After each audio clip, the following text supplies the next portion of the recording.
Hi, hello. Oh my gosh, I'm actually not late. I was fully expecting to be late today.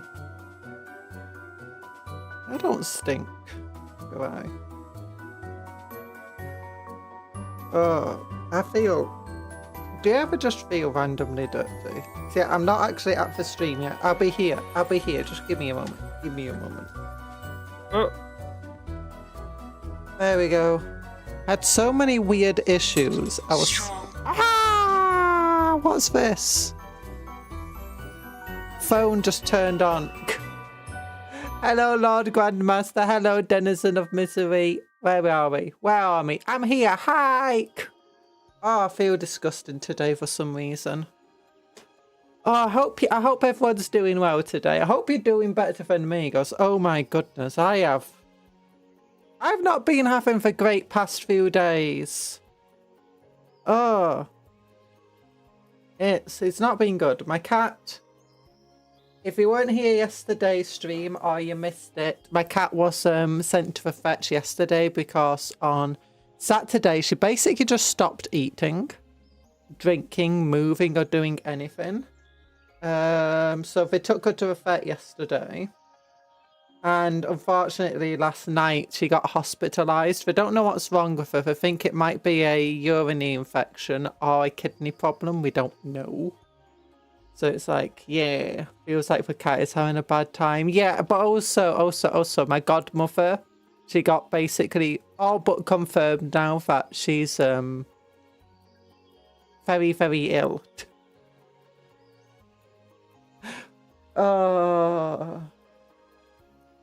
So her prognosis is pretty terrible since she's likely had this illness since whenever. So, I mean, it's like everyone else is having a bad time and I'm just having a bad time by being related to them.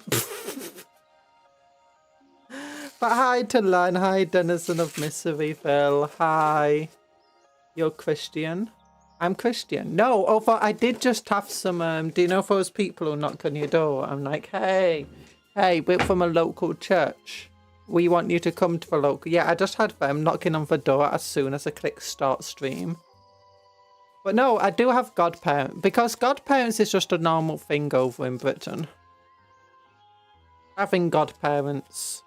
It's like a legal thing, for instance, like, if you've got a godparent, it's a very, like, legal contract. So, like, if your parents, like, I mean, if I was much younger and my parents died or something happened, the person, like, who'd be most likely to take care of me as a result would be godparents. Of, like, if social workers came, the first person that they'll probably try putting you to is... You know, your godparents as well. Isn't a godmother a person who sponsors you on your baptism? No, over here, godparent is basically, well, at least as far as, like, everyone I know is concerned, godparents are basically your backup parents.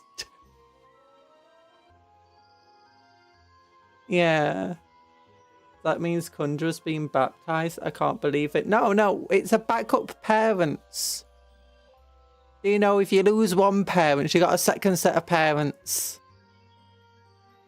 I've been subdivided. Do you know other British VTubers? I know of other British VTubers like Pippa. Well, she's no longer Pippa. What's her name? I forgot. Okay, I can name a bunch of dead British VTubers. No! Echo Mori, yeah, Echo Mori used to be Killia. Pippa is now, I should know this one. I think it begins with a P still. Puffball, something, Pepper Puffball, something like that. Then you got, what is her name? Elia Stellaria, yeah, those are the British VTubers I know. And Rin Penrose, they're the ones I know off the top of my head. I've talked to a couple of them. I mean, I'm not friends with them. I'm not good with people.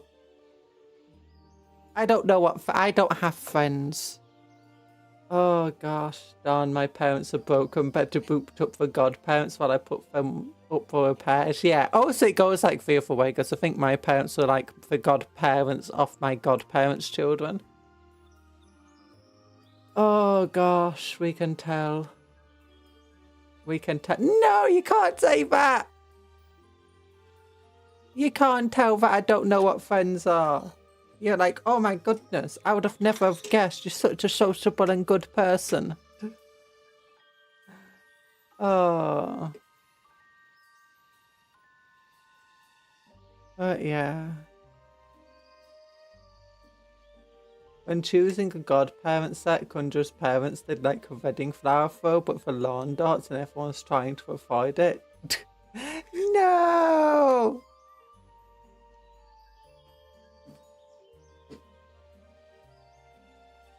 Oh, I've not got my collar on. Let me get my collar on. There we go.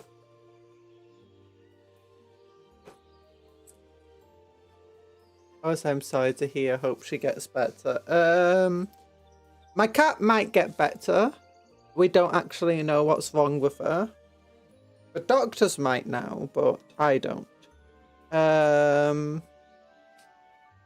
My grandmother, unfortunately, it's probably not. It's begins with a C, ends in a S off a pancreas.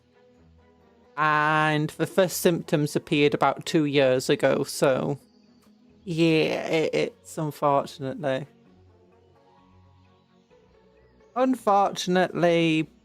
very late.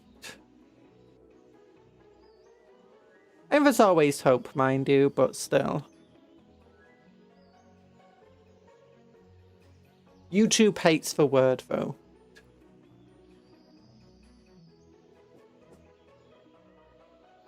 But where's the handcam? Where's the handcam? Sorry, my entire setup. I can't see for things. There we go. There we go. End handcam. There we go. There we go. Hi, hi. Why is it so bright here? Yesterday it was so dark.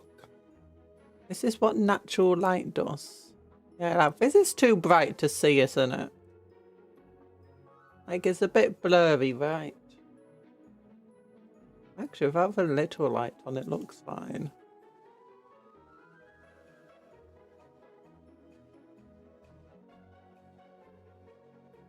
Maybe. I don't know. I don't know.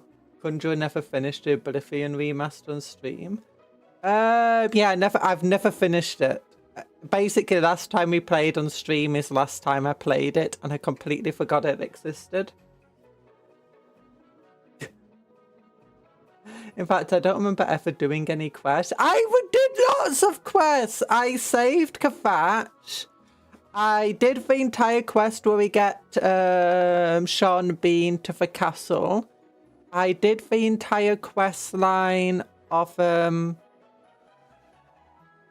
I can't remember what other quests we did. We did a bunch of quests. Like, we did a quest where we had to explore a dungeon for some invisibility potion-y thing. Oh yeah, the entire town had been turned invisible and we had to save them. Then we did a bunch of the quests of, you know, going into the strongholds and protecting them. We did some of the housey quest things, well, they're minor quests. We did a bunch of stuff.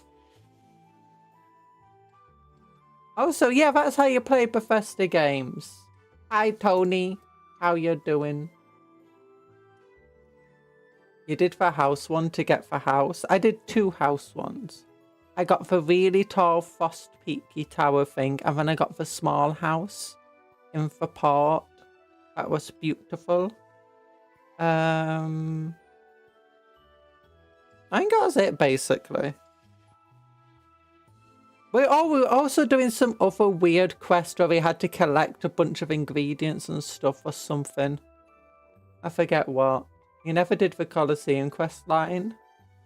Oh, that's the worst quest line. I know about that one. That's the worst one. It's just a bunch of boring fights in a single place. And then it unknocks the most annoying character in the game. Worst characters.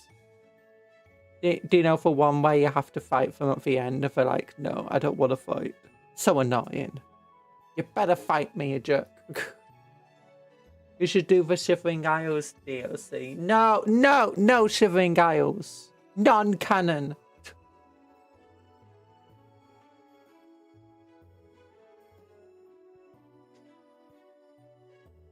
I don't live in the Shivering Isles.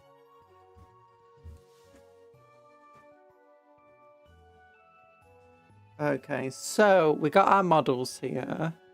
All I want to do now is add some definition to them of the skin. A bit like this guy has on his shoulders and stuff. So we want a very small brush to do that so it doesn't spread too far. Then we want some outdoor blue, I think, on the tops of the tentacles and to go into Genestealer purple onto the tips of the tentacles. A bit like how this thing does on its tentacles here.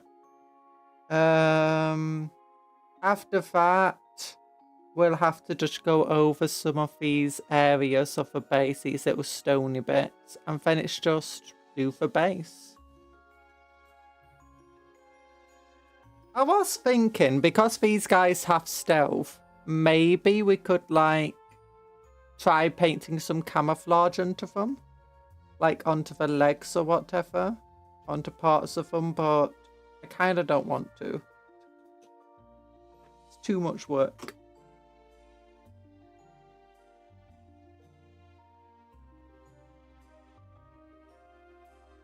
You're doing pretty well today. Yeah! I'm glad.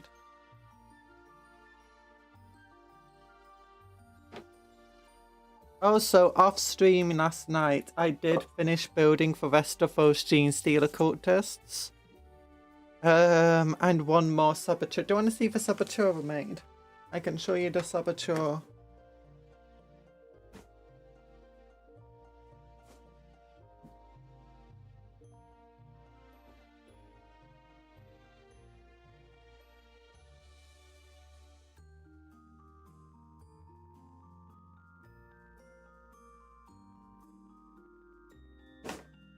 This was the second saboteur I made. I converted. And look, he's got a small stick of dynamite, a bigger stick of dynamite, a detonator, he's got 3 arms, yeah, some random grenade thing there, a bag. I'm imagining like this is a bag he carries around that's just full of explosives and he throws it where he needs to like explode something. Although right now, the way he's pressing that button makes it look like he's going to explode it at his feet. He accidentally threw the wrong bag. And he's also got another backpack on. I didn't bother trying to give this guy a cloak since my green stuff's a mess. Hi, Purjob, how you doing? Sometimes you forget Warhammer started as a board game.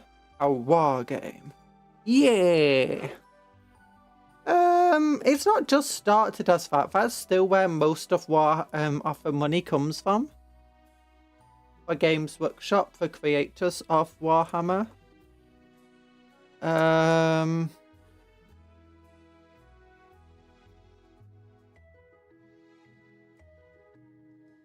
it's a tabletop war game, I guess. Well, I like to call it a board game, personally. Some people do get upset at it being a board game. I'm like, nah. Nah, have games. We have battles.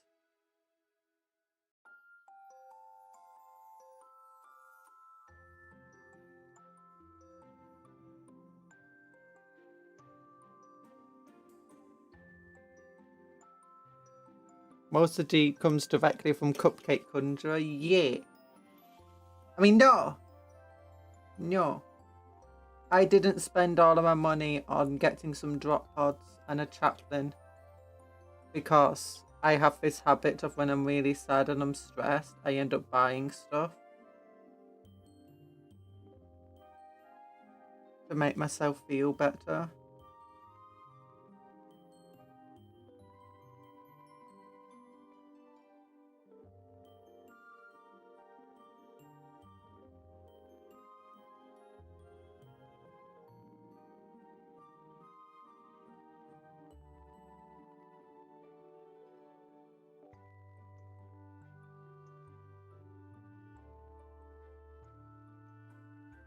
We're just going to have a very chillaxing stream today.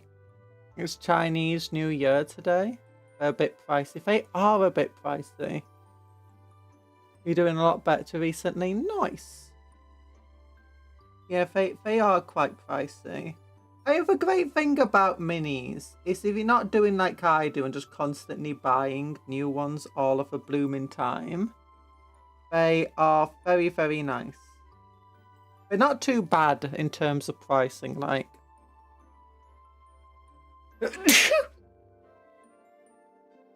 Like, you spend a while putting them together and kit bashing, then you spend a while painting them, and then you spend a while playing games with them and putting them in army lists.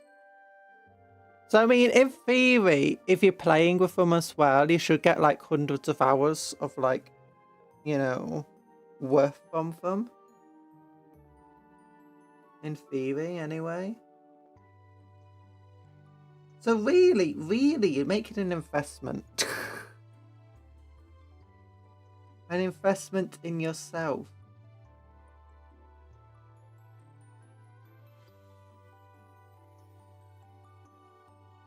Nah, even them are still expensive. It is Chinese New Year beat DW. When are you becoming Chinese? I said no, we're not doing Chinese New Year. There's no such thing. Or did I say no? I'm joking. I'm not becoming Chinese. I don't have the energy to celebrate Chinese New Year. It's Pancake Day today in Britain.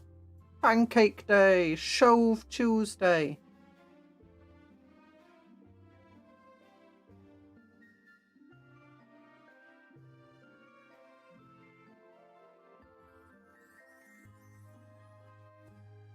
Tusker or whatever the Reebs say.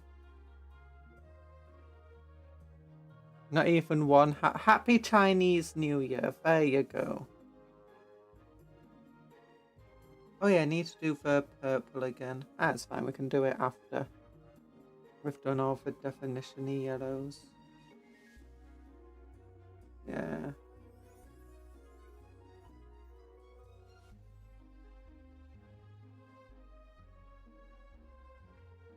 If Cupcon is Chinese, should be called IOC Banisher. Why Banisher?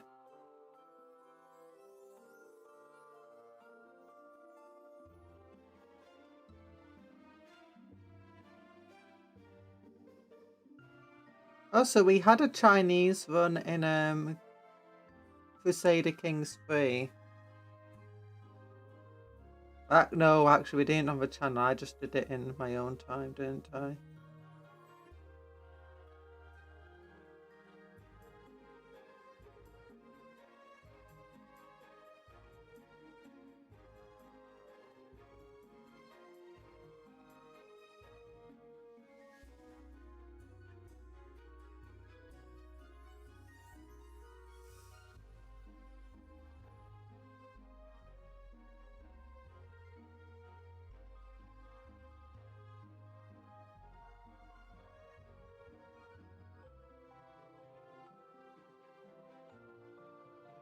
Yeah, the key here is I don't want to do everything. I just want to provide bits of definition around the edges and stuff. Maybe I should be using a smaller brush with this.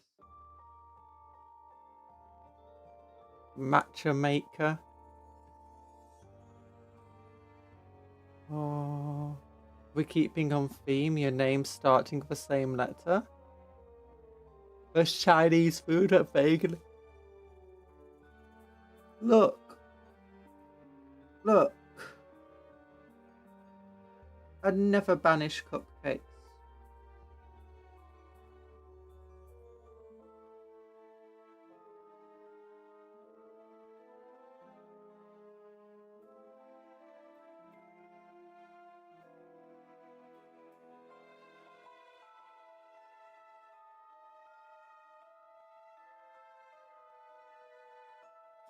Where's my tissue?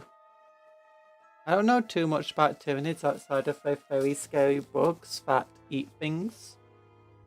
That's pretty much all you need to know about Tyranids, the big scary bugs. The ones we're making are called von Ryan Leapers, or just Leapers for short. They are stealthy Tyranids that attack in packs. Well, they're stealthy Tyranids that hunt in packs. They're not the same as the lictors, who are bigger, stealthier, and who hunt generally solitarily. And they'll, like, take out enemy commanders and stuff. They're basically assassins. Instead, Von Ryan Leapers sneak behind enemy lines, and they do things like taking out supply lines. As far as I'm aware, they'll take out supply lines, cause chaos and mayhem, target civilians, basically just cause as much chaos as they can. They're not necessarily out there to take out leadership, just destroy the enemy. Sometimes you see them on the front lines because they're like jump in and start taking out enemy heavy weapon teams, because they'll be upon you before you notice them.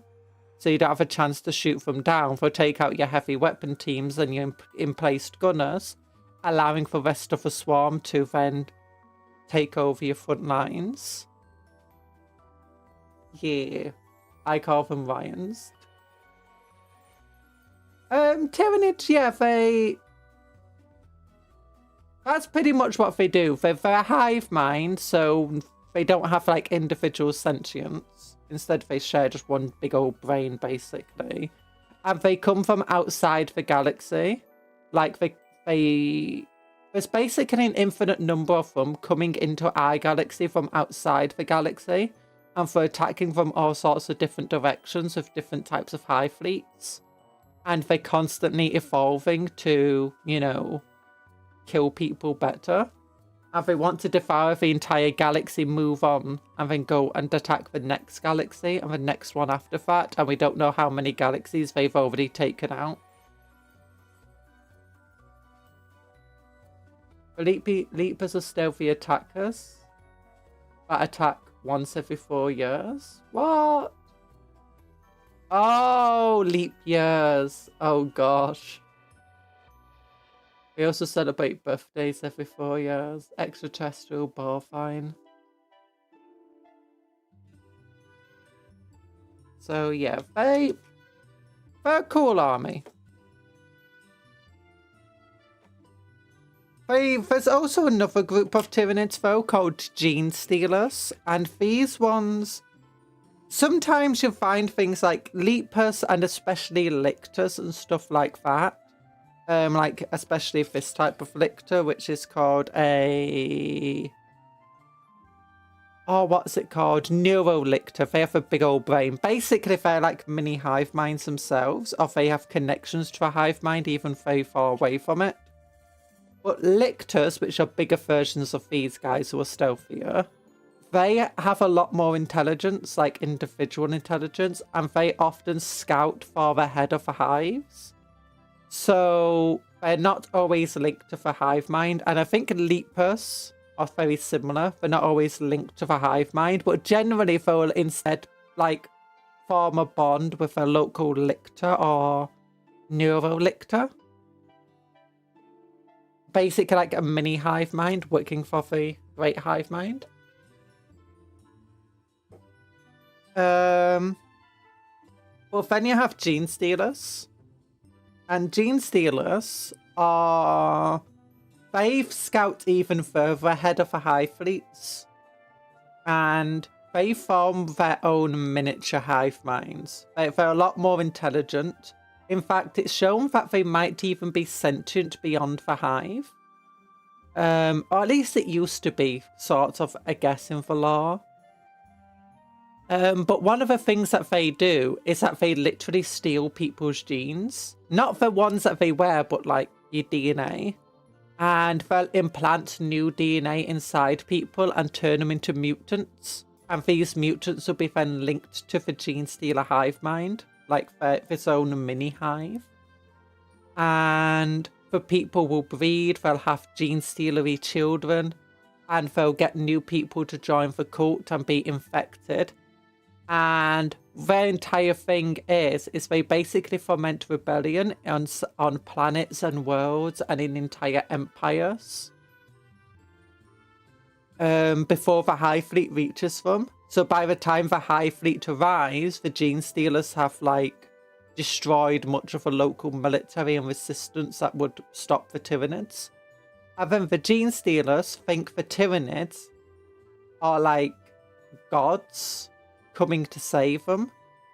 Some of them will then walk into like the Tyranid dissolving vats willingly. Others will have the link broken and they'll be like, oh my goodness, these aren't saviors, they're monsters. And they'll like fight in the last moments against the Tyranids, but often it's too late by then.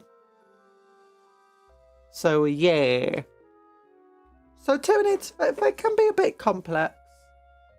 Dude, you need your genes. That's insane though, yeah. It's pretty cool. Pretty scary. Gene Stealers though, if we go by the real world lore, they existed before the Tyranids were a thing. Which I think is really cool. But then they made Tyranids and retroactively changed the Gene Stealers to be Tyranids. But it's very likely that the Gene Stealers have been here for thousands of years before the Tyranids ever arrived. And while we do know that there's some cults that are absolutely massive and like spread across the galaxy, there's potentially all sorts of cults within the galaxy that are much older and much larger and causing much more chaos.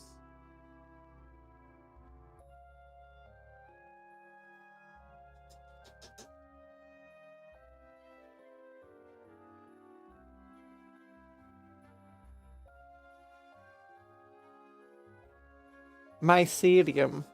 I guess so, in a way. The thing about the Gene Stealer cults is that it doesn't take away your individuality 99% of the time. Instead, you retain your individuality, but you are linked to the hive, like this mini hive mind. Which is kind of an addictive process, but it just like influences you constantly.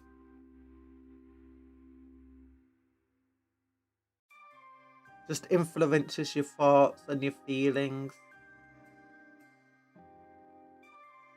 But what it does, though, is it hijacks any sorts of thoughts and feelings you already have. For instance, the Imperium is a very bad place to live. And you might constantly have thoughts of, do you want to overthrow the tyrants that rule your planet? And the Gene Stealers use that to help their goal. Like, you want to overthrow the planet, you want to like start a socialist union. Well, here we go. We're going to give you all of the motivation and power that you need to do that. And then the Gene Stealer cults will get all sorts of people joining them who aren't infected, they're not linked to it at all. But they're working with the Gene Stealer cult, unaware that the Gene Stealer cult exists.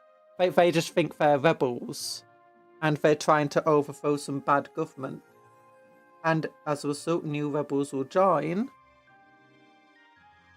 And considering that they do need people who are uninfected, or at least appear uninfected, they won't always just infect these people. They'll just be like, hey, work with us. Do this thing. Do this other thing. I sure like Outfluence.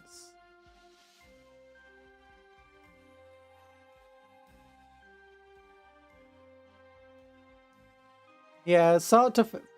Yeah, the Imperium is... I mean, the Imperium isn't entirely awful. As a whole, it is. But if you go onto, like, individual planets, not every single planet is a hellhole. Most of them, probably yes.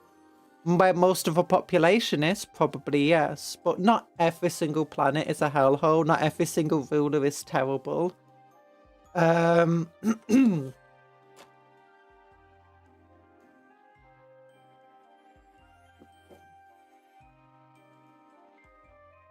But you often get like a mix of three things. You either get people who are actually corrupt and terrible and evil people. When you get to, actually, yeah, you get basically people who are just corrupt, people who are incompetent, and then people who are just straight up evil.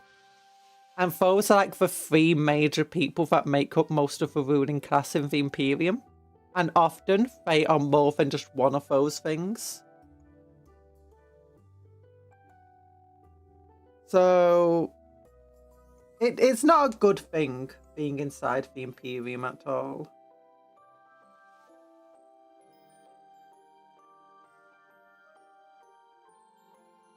Often when you do find where there's like being a good person, they're usually a historical character rather than an actual character that currently exists and is alive. Instead, there was once a good person. Unfortunately, their successors aren't that good. Hi, the mongoose. I thought you meant real life. Oh yeah, real life is also very similar. You have to remember, the 40k is inspired by real life. And not even like we talk about all the stuff where it's inspired by history, but no, not all of it. Some of it is inspired by the 70s and 80s. Actually, quite a bit.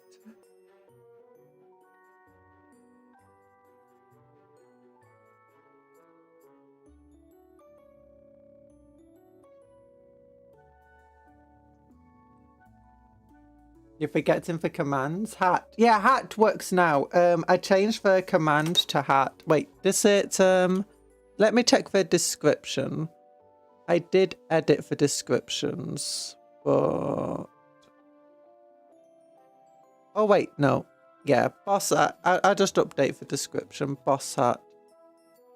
So there we go.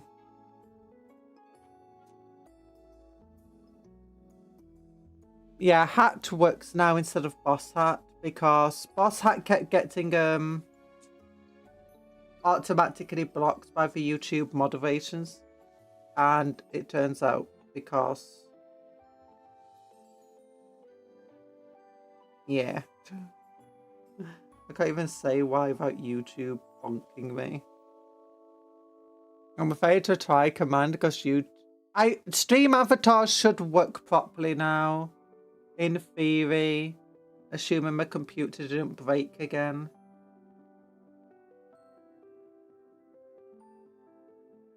So you have my permission to try stream avatar commands.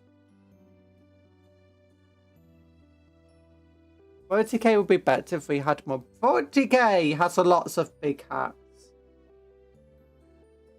It's the one thing that they don't lack.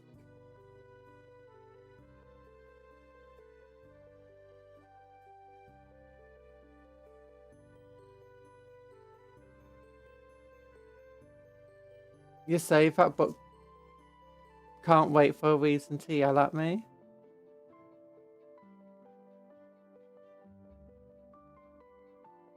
I think the other reason why the photon can't be turned to gene stealer coats is because they have the SHORT fuses.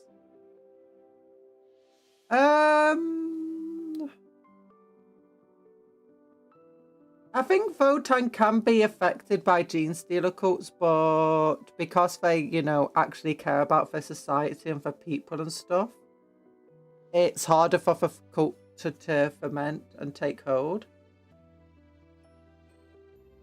Like, one of the reasons it affects the Imperium so easily is the Imperium is very religious.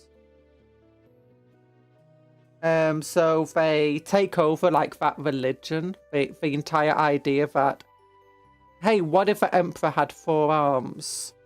What if the Omnisire was a big old space alien? The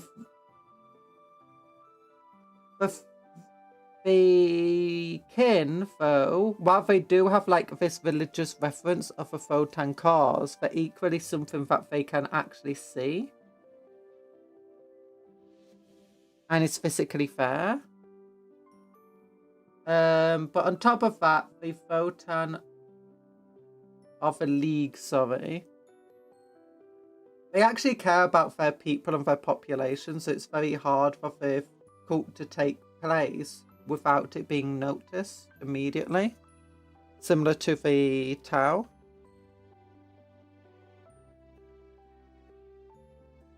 Hug command is disabled. Oh yeah, hug command is disabled. I can undisable it now. Because it wasn't just for hug command.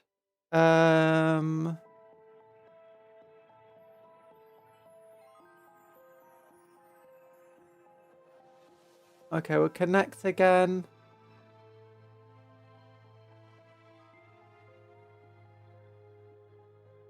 There you go.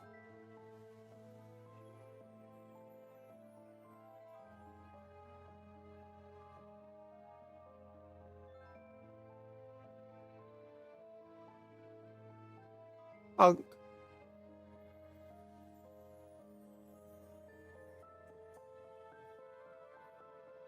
I'd argue it's easier for them to take over Imperium because of rapid displacement. Hug command accidentally became the exterminatus command yesterday. Yeah. All of the Xenos can get converted. It's just very difficult for the cults to go unnoticed. Orcs have Orcs are psychic and have an innate ability to detect when the cult is being, well, when other Orcs are being unarchy and forming these gene stealer cults. It doesn't make it impossible. It's just that you have to infect the Orcs at such a quick rate that your own gene stealer cult Orcs can overwhelm any Orcs that try to clump them quickly enough. So if you can infect a war boss, you can potentially make an entire tribe a gene stealer cult. Tau can get infected, and they have been as well. But the Tau have like very, very strict population controls in place. And like very strict dystopian like surveillance of their population and stuff. So as soon as something starts going amiss and awry with their population, they notice, which makes it very difficult for not only cults to form, but any form of rebellion. Because they're very dystopian. The Photon have a civilization that is more something that we'd recognise today. They have proper policing, they have robots everywhere. You can't infect the robots. So that becomes a stumbling block trying to go into their society, because everywhere that you go in for Leagues of Photon, you're going to have sentient robots. Like, there's a small club of 5 people. One of them's probably going to be a robot. If not 2 of them. Maybe all of them.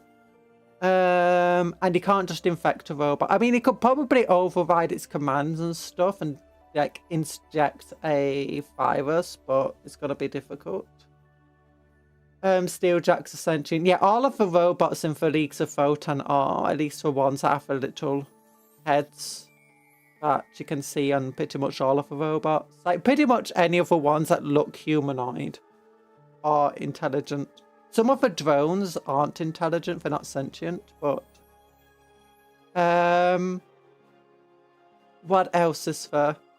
On top of that, it's like, if a kin goes missing in the Leagues of Photon, it's going to be noticed. If one of them dies, it's going to be linked with a Photon core, and the Photon core will then know if it got infected by a gene stealer. So...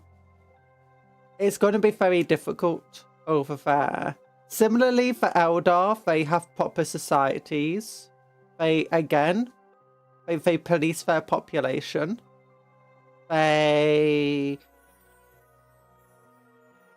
other thing about the Eldar is that they're psychic and they have a psychic connection with one another. So if something starts going wrong and awry, they're going to instinctively know. On top of this, if people start going missing, they're going to notice.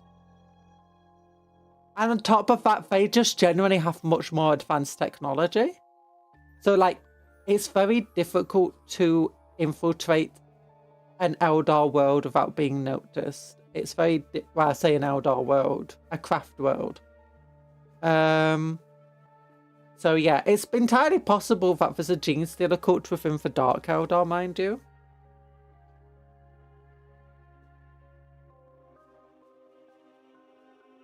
But Dark Elder are so Machiavellian. I can't say the word. They're so crazy with their spy networks and their spying on one another that honestly I think Zero Cult will probably not go unnoticed in Commonwealth or something like that. But Steeljack became a card too, so more rights than the average Imperium citizen. Yeah, they do. The robots are treated as full kin. It's very rare that you're going to meet a kin or a league that doesn't like robots. Or if you do meet a kin that doesn't like robots, he likely comes from a league where they're just like, nah, we don't like robots.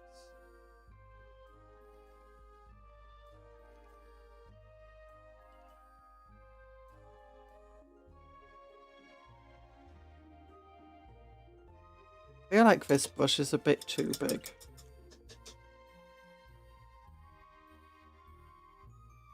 Hi Mera, how you doing?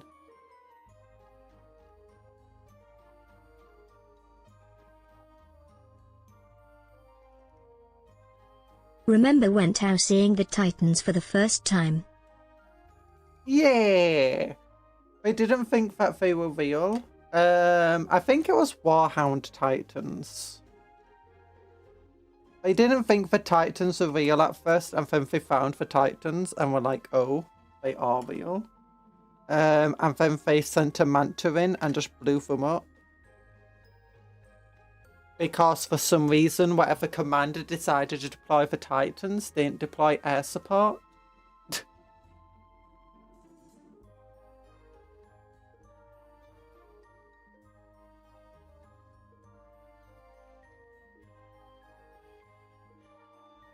Anti-air in the area.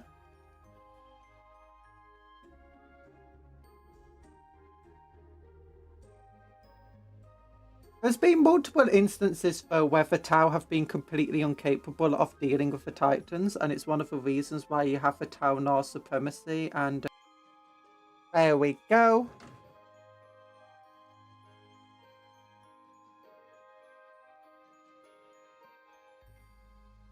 Man, that mountain is moving. Oh, so it's the second time a Helldrake got taken down by a statue. At least someone has to keep track of Valtus's habit of statue weaponizing. Oh, do you want to see something funny I found? Oh yeah, with the Titans, they do struggle with the Titans. One of the reasons why they created like the supremacy suits and the Town Knot, whatever they're called. The big Titans, the Storm Surge, that's it. The supremacy suit and the Storm Surge. It's basically, it's like, yeah, Tiger Sharks and Mantas are great for destroying Titans. But sometimes they deploy like 6 Titans at once with like anti-air and air support, and you can't get your Tiger Sharks out there without them getting blown up. So instead, they're like, okay, we've made our own Titan killers, which are basically small Titans of their own right. But the Imperium still makes a lot of Titans. We're going to see something hilarious that I found yesterday.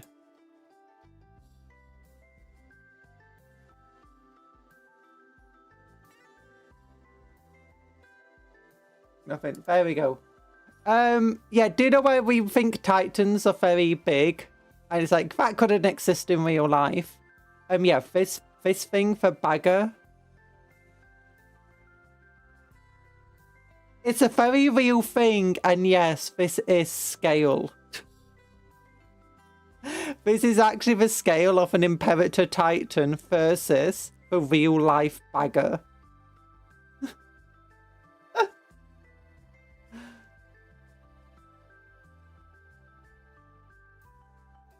Oh, let's toss this one. Imagine very chill Godzillas. What's this? Persian propaganda. The elephants are just Persian propaganda. Yeah. First he tossed one during the main campaign, and then he beep slaps another during Operation Disruption. Oh, that's cool. No rise for our Titan-sized intelligent auxiliaries that the Tau have. The Dubru mentioned them once and did nothing with them.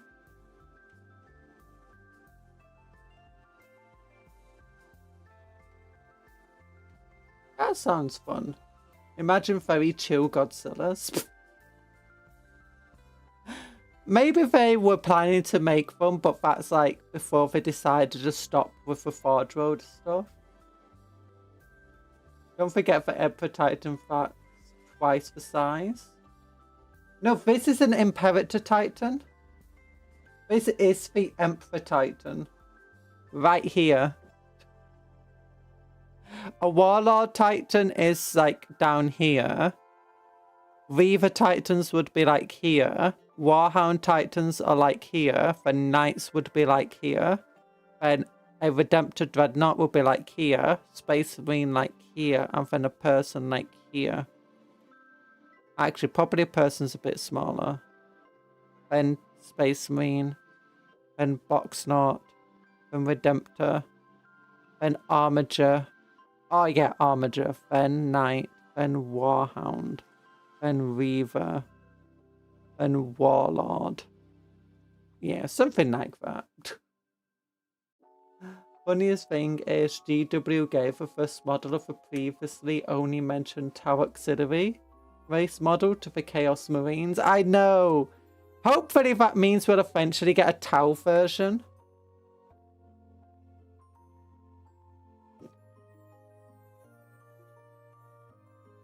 I've heard 20 Warhounds managed to take down an Emperor class. Honestly, you could probably take it down with like a handful of Warhounds. Warhounds, there's the Titan-Killer variant of Warhounds. And it's basically armed with two twin... Is it twin turbo laser destroyers? I think it is. I think it's 2 twin turbo laser destroyers. Which is the same weapon that the Thunderhawk has. And the Thunderhawk is a flying Titan killer. It's the same way that the Tau have their mantas that they can use to blow up Titans. But Thunderhawk is also fully capable of flying down and just blowing up a Titan with its giant laser battery. And the Warhound Titans, they're very fast, they're very maneuverable, they do have void shields that are capable of withstanding Titan weaponry, and they do have anti-Titan guns. They can literally tear apart things. Like, a handful of them could very well take out an Emperor-class Titan pretty easily if the Emperor-class Titan has no support. Assuming they've all got turbo laser destroyers. If you've got things like the Fulcrum Megabolter and the Plasma Blast Gun, it's going to have a much harder time because they're not designed to take on Titans.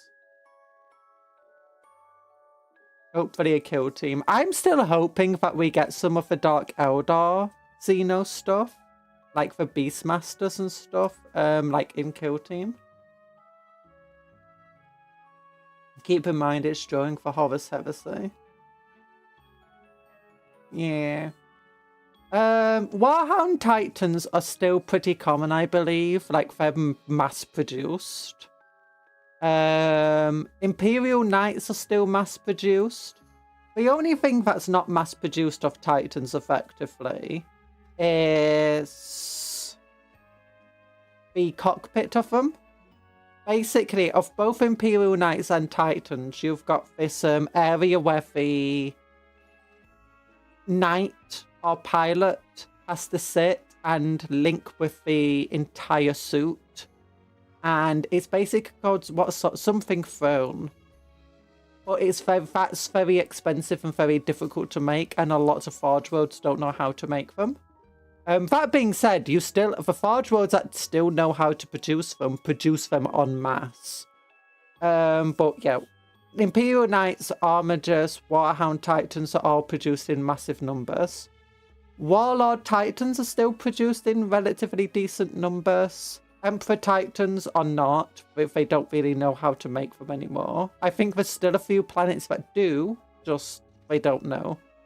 Then you got the War Master Titan that they don't really know about anymore. And the Reaver Titan is still, I think it's still relatively mass produced. But yeah, you have Titans being produced on worlds that aren't even Forge worlds though, so. My favourite kind of Nid is the brown super fast and not slaughtering bug mutants 24/7, but a few bug mutants are rookie numbers. What? I'm so confused. But yeah, Titans are fun. Basically, if a Games Workshop still produces the model, it's probably still mass produced. But this is the reason why you see Imperial Knights and Warhound Titans a lot.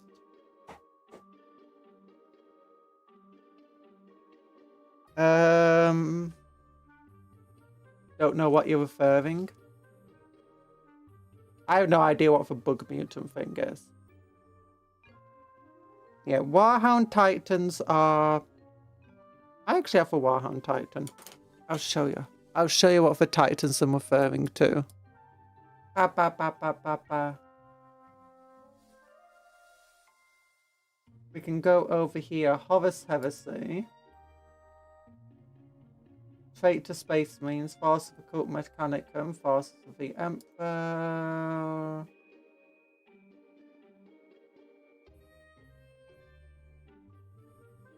No. Force of the Cult Mechanicum, sorry. Titan Legions. So this is a Warlord Titan. It's very, very, very massive. It's a 1,200 pound model. Oh, the heads. See, this is the character inside the head. That's just a human.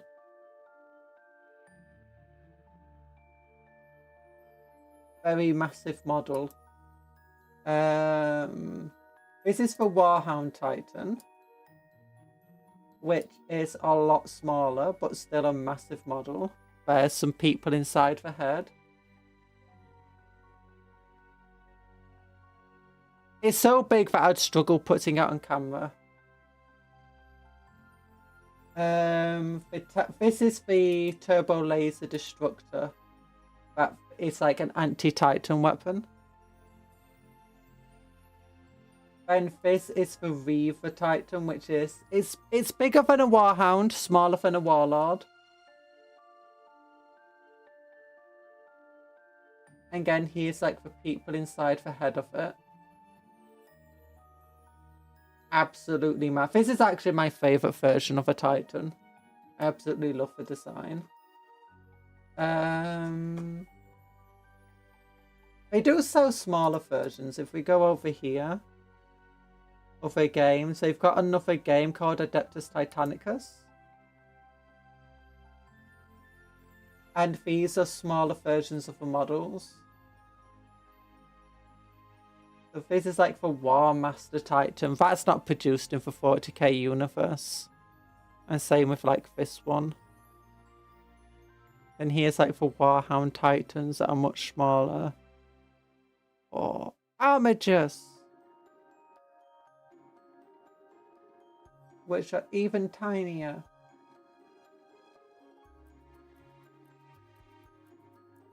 Oh, wait. If we go over here, other games, Legions Imperialis. We can go through here, and you can see, like, of a scale of stuff. Like, these are normal people-sized dudes here.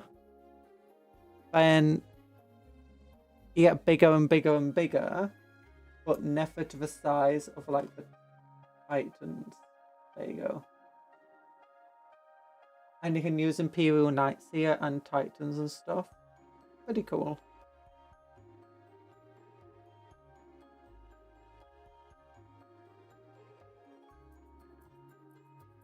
One can kill a few. But then you have a Screamer Killer that says all white bakes and takes down literally everyone in his path. Is there something Cupcon doesn't have? I don't have any armigers. I do have a couple of Imperial Knights. I do have one Warhound Titan. It's not an official Titan. I got it on eBay. Do you want me to try showing you on camera what the Titan is?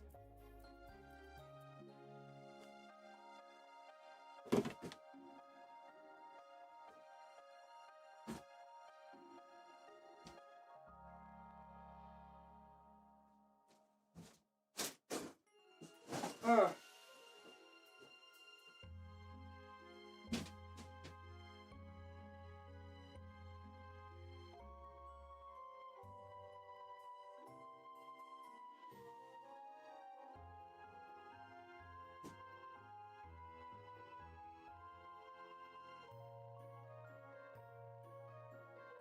Here you go. Hi. So this is a normal sized person.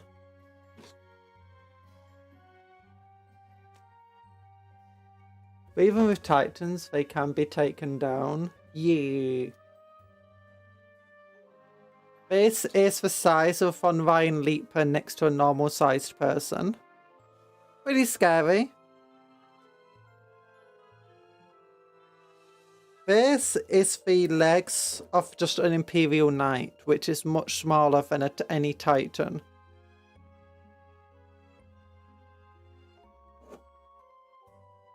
Oh, giant dude.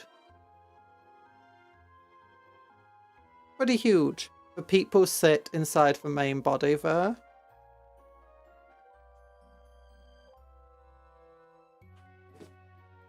But yeah, pretty big. This is like its base, where it stands.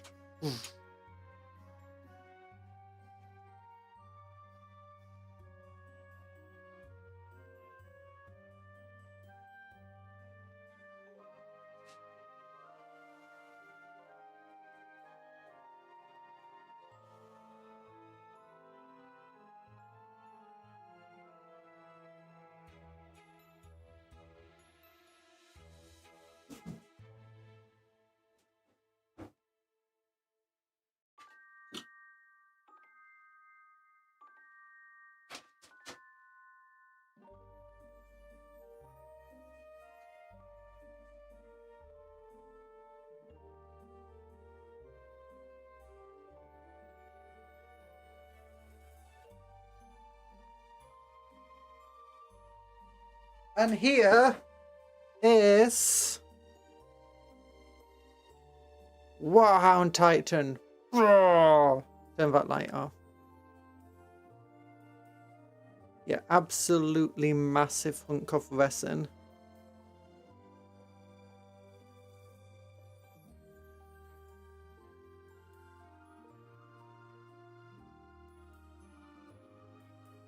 My perception is ruined by Joy Toy Warhammer Titans. They sell Warhammer Titans on Joy Toy. Yeah, this thing... Normal person next to toes.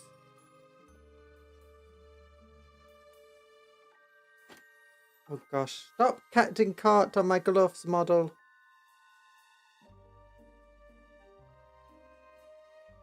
There we go. Do this.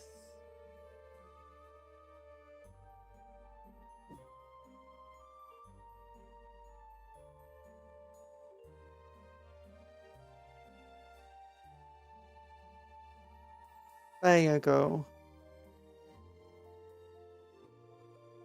The old Titan.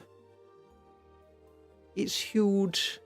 Imperial Knight can be played on mobile, called for Free Blade. Yeah! The Free Blade is basically an Imperial Knight who is...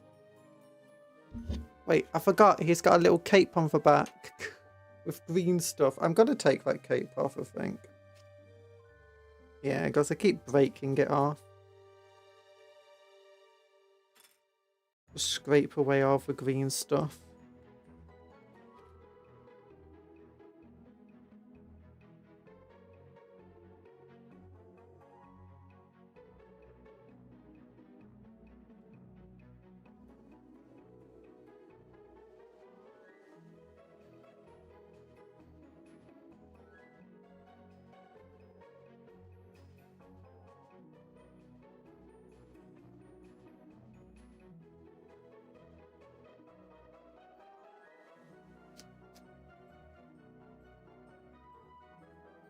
There we go. Where's my clippers? There they are. Oh yeah, for Imperial Knight for Freeblade basically just means Mercenary Knight. They just go around helping whoever. They're not linked to any house, or at least not currently. Anthony was here, he could tell you a lot more about the Freeblades. Because I don't know a lot about the Night Law. The game was so old it came out during the iPhone started being capable.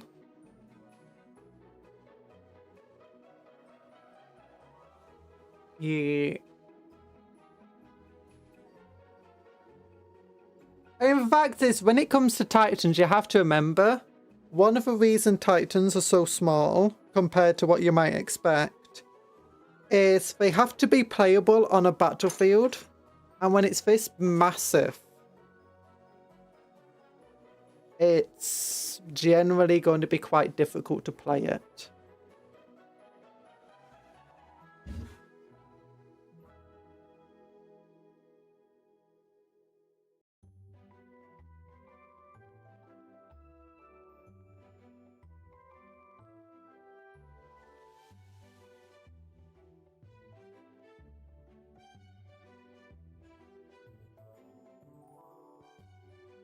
Knocked a piece of it. It's fine though. The game was so old. I never knew the game was that old. I thought it was a relatively new game.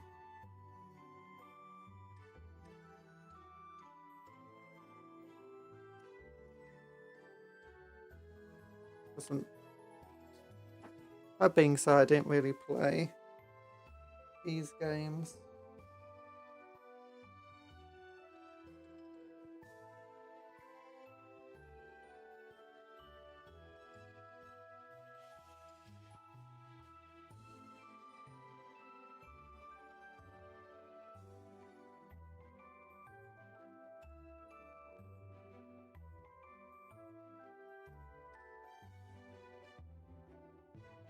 There we go.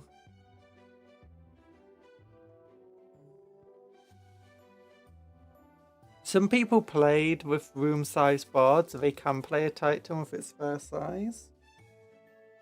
Yeah, the issue with the Titans, if they made them any bigger, they wouldn't be able to fit them in on any sort of board. Oops, I broke him off this blooming thing. This is just becoming a repair stream.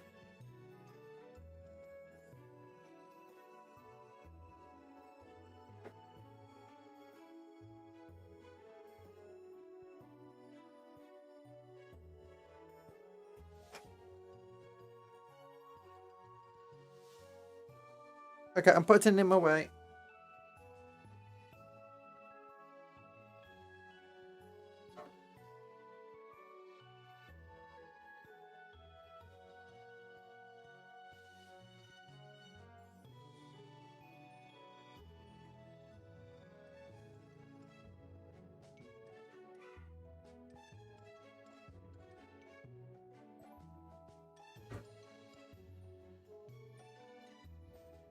There we go. Painter Maid chapter? Never! Never! Oh, maybe I could do.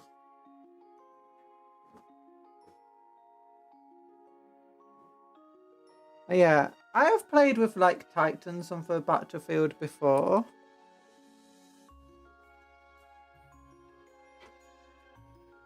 Yeah. It's very hard to beat Titans though. Like, as much as people like to clown on the Tau, just send a Manta in to beat a Titan.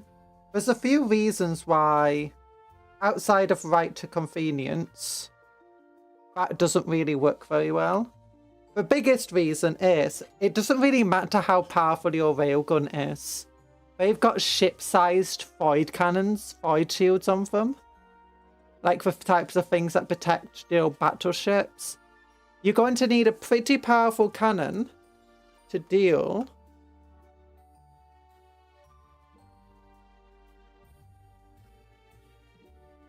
with that battleship. to deal with those void shields, which will protect them from, you know, being blown to pieces. The second issue that they'll have with trying to defeat them is, what is there? It's often they'll have air support, they'll have all sorts of other things defending them. So whatever you like, even if you just bring in like your Titan killing tank or your Titan killing robot or whatever, they're likely you're going to have to fight a bunch of things that might not be Titan killers, but are going to be more than enough to kill your thing, or at least cause damage. Like, Titans will often go to battle supported by Baneblades, which will be supported by Vogel Dawns, which should be supported by Lehman Russes, which will be supported by Chimeras full of people and Hellhounds and stuff. And then the Hydras will be coming in behind them. You'll have a bunch of artillery in the background, like miles behind the line, and then a bunch of planes flying above, and then above that, in orbit, you'll have a bunch of ships. So trying to get rid of those Titans will be... You've got massive armies to deal with. Those void shields and the Titans will usually also be protecting those armies. Basically, Titans are not just the great equalizer, they are the great... I mean, they are the great equalizer, that's the thing. It's once a Titan enters a battlefield, whatever sorts of advantages you'd think you'd have suddenly start just vanishing away. Like, hey, I've got a ranged army and I'm overlooking an open field against, you know, a bunch of people I outrange. I always wonder why bother with field battles if we can just destroy worlds. Maybe the Emperor wants to have his own miniatures and board games. 99% of the time you don't want to blow up the planet. Like, why destroy the world? Like, if a bunch of people attack your Forge world, why would you blow up your Forge world? You need your Forge world. It's producing goods, food, equipment, all sorts of stuff for your army. You can't afford to lose a planet. Your enemy doesn't want to blow up the planet because they want whatever's on the planet as well. So you have to fight to the battlefield. It's like, okay, why don't you just fight at long range? But yeah, there's a tech piece that's ready to risk life for mechanical problems. Yeah. The main chapter master joins the battlefield with warm tea and a warm meal. Oh, that's better than like most armies. But yeah, once a Titan enters the field, it just creates such a big problem. Like, sure, you might be overlooking an open field with your ranged supremacy army, but now an army is marching towards you and none of your guns can hit that army because there's a bunch of Titans in the way that have their void fields protecting that army. And it's like, oh, you want to blow up the Titan? That's not easy. You send in your planes get shot down. You bring out your Titan killer and suddenly you got these Vanquisher cannons just opening fire upon your Titan killers. Or you got artillery support coming down, so yeah. And just use big guns instead of swords and stuff. Well, that's the thing, is... like, when Titans come into play, you're going to have a hard time getting through those void fields. Unless you just walk through it. Like, you can just walk through a void field. You can't shoot through a void field, but you can definitely walk through it. And once you walk through it and you're under the void field, you can now start shooting at the Titan. Unfortunately, you have to get close enough to get under that void field. And it's not just Titans that have them. Sometimes you'll have like these... you don't see them on the tabletop or anything, but in lore, you do have like these shield generators. So like... this siege regiment might just have this big old shield generator protecting the entire army. The only way to get around that shield generator is either hit it with enough firepower to get through it, which, I mean, you could fire like 6 ships at it and it might still withstand it. So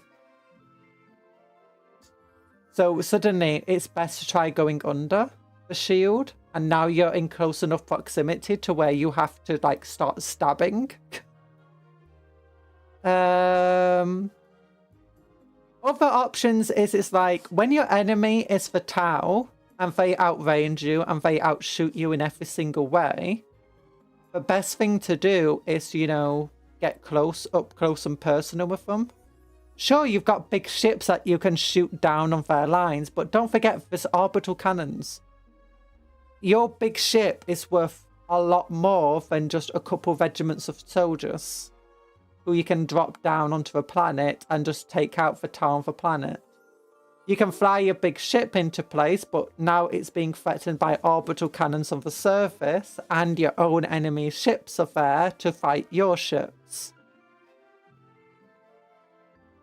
So it is just generally like that. Don't forget, if you have big guns that can blow up your enemy's forces, your enemy has big guns that can blow up your forces. You're not going to destroy your own farm fields just because you got into some infect. I mean, you are. You can always replant for farm fields again. But the entire idea is... I mean, ultimately, the more you look at it, the less sense it makes. But the point of the matter is, it's...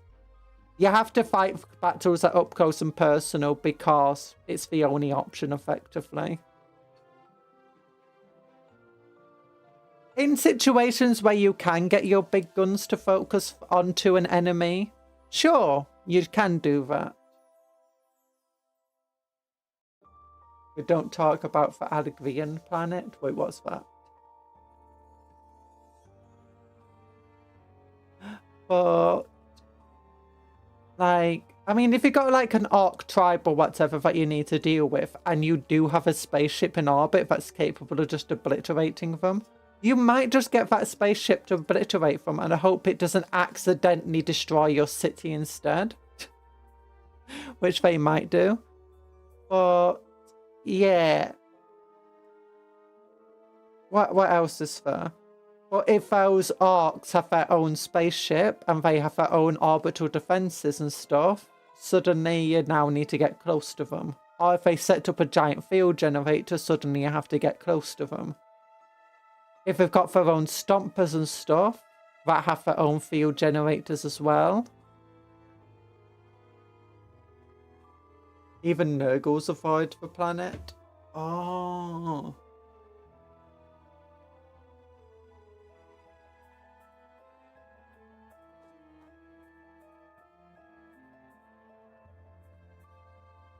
But yeah, it's a very simple, very silly.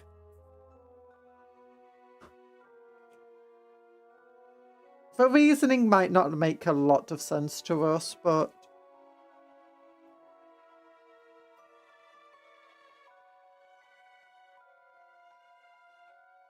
Where's the wrong brush? Where's the brush I wanted to use? Oh, it's over here.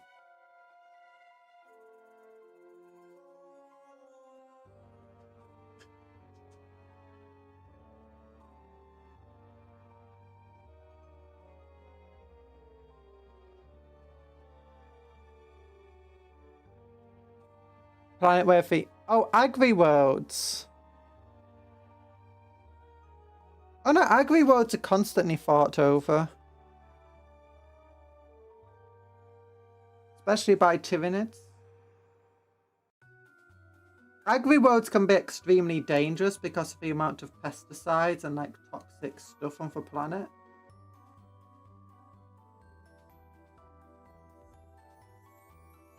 Especially more industrialized Agri-Worlds.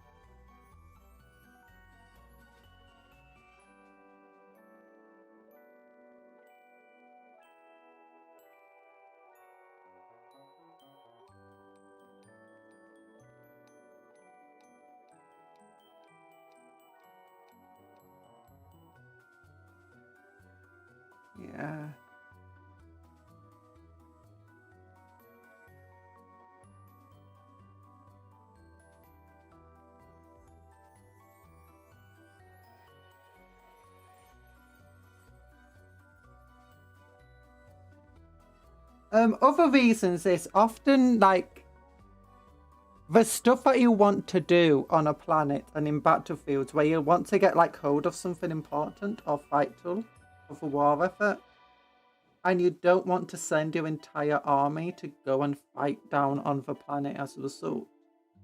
I mean, you don't want to blow it up, sorry. So you want to send your army down to fight to the planet as a result. Because you need to catch something. That's vital to the war effort.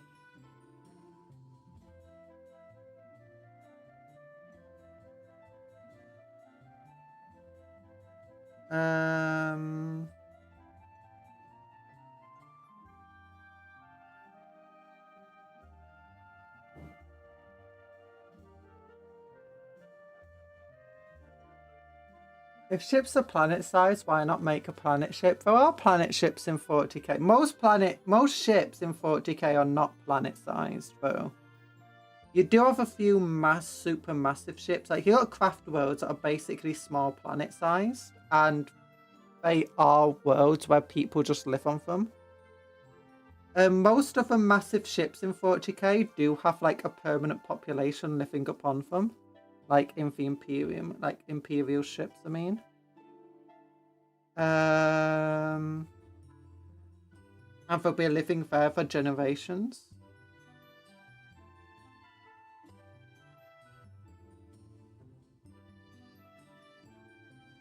I think some of the Black Templar ships are like that as well.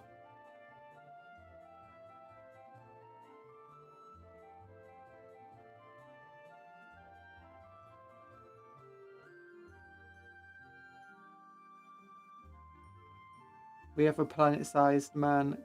You also do have the Arc Rock ships and the Space Hulks and stuff. Which, again, you do have, like, populations living on them.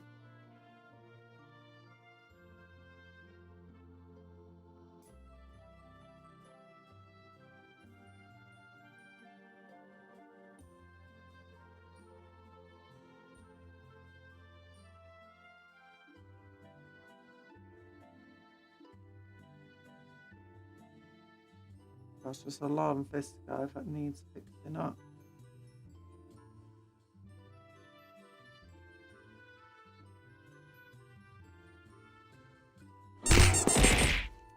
Ow.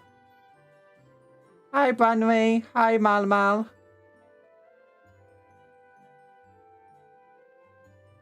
You've also got the Blackstone fortresses and stuff, but again, they're not planet size. You do have some massive space stations that, again, they have proper populations on them. Some of these places are also fully capable of producing food and being relatively self-sustaining. Not all of them. Most craft worlds are self-sustaining, but not all of them.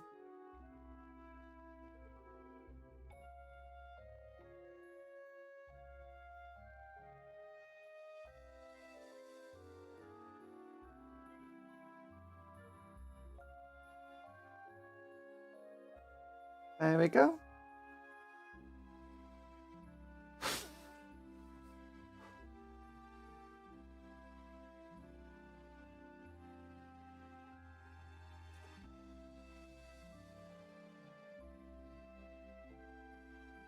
And I need to do the purple on these floors here.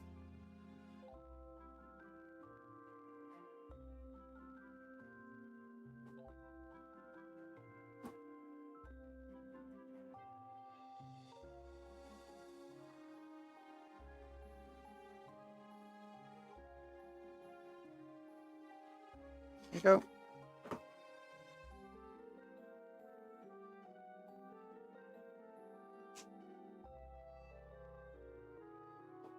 Gosh, I'm tired.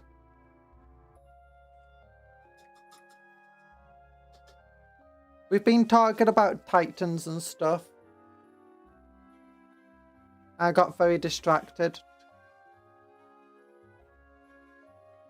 I blame you guys.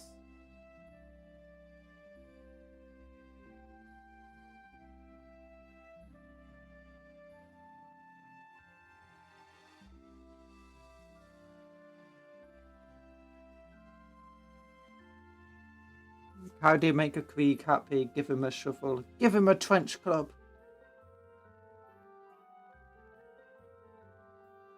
In official media, they very rarely have a shovel.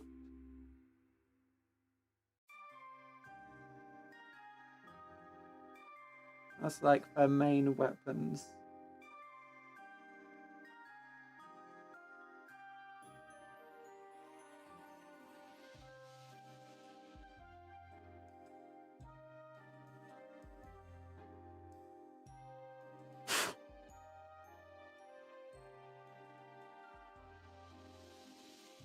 That's like way too much then.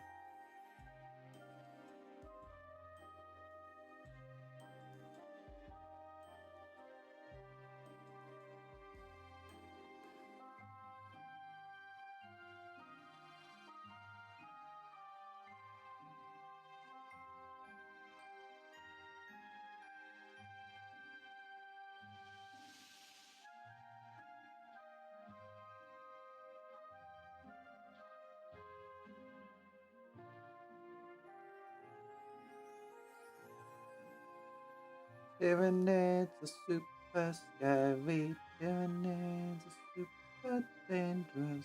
Tyranids are the greatest of us. Watch never ending 40k paint. That really distracted by chat. Yeah, look, we're just a chilling, relaxing together. Painting when we can. It's fine.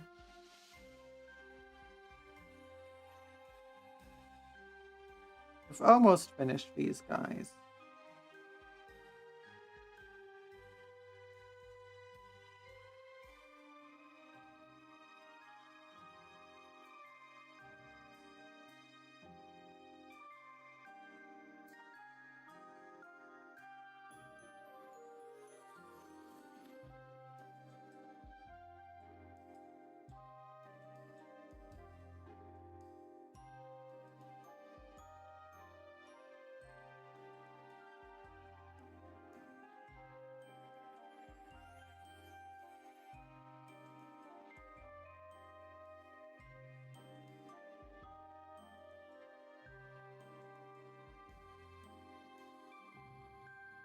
Cupcake, how are you? I'm doing okay. Kind of. Been a bit of a difficult time lately. My cat's been very ill. She's currently in hospital. I don't know what's wrong with her yet.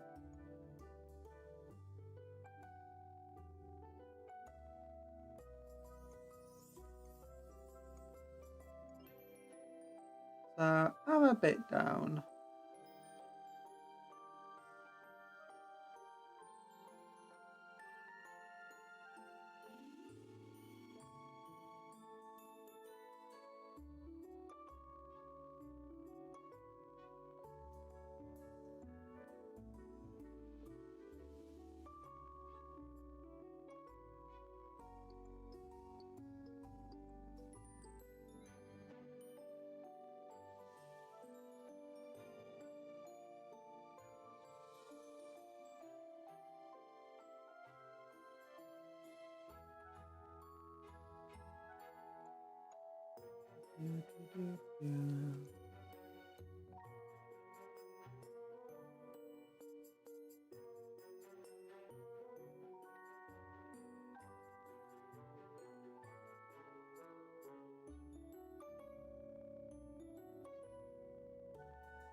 Okay, I have to redo some of those teeth. Crunchy chewing what?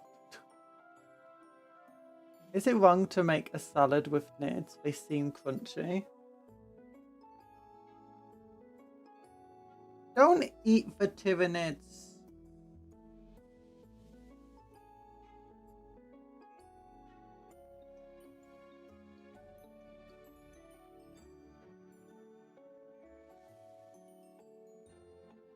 They're full of acid and bad stuff.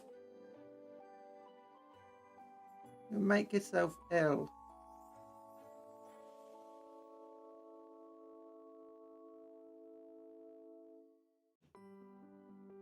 Oh, my tummy just bubbled at me really badly.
There we go.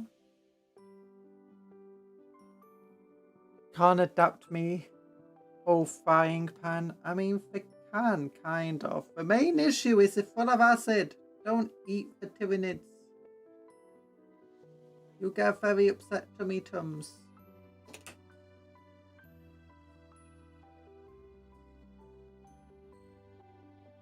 What would win? One very hungry hobbit or the Tyranid hive mind? I'm taking my hat off. It's in my... There we go.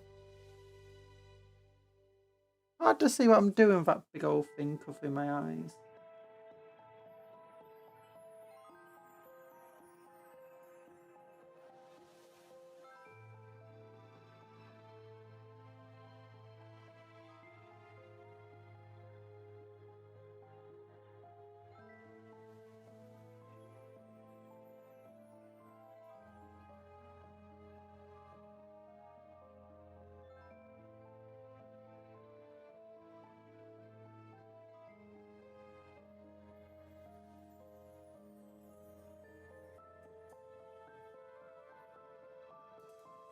So, notifications. Fine, nothing important.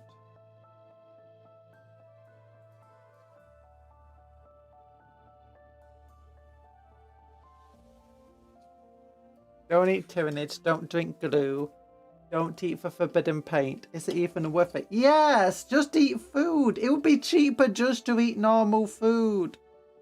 Have a cheeseburger. Paint is expensive. Glue is expensive. Cheeseburger is cheap. Unless you buy it from McDonald's, Burger King or something.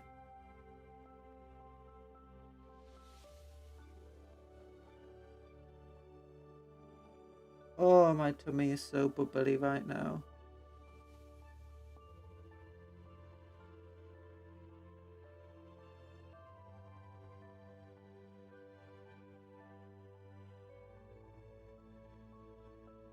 Have some chicken nuggies.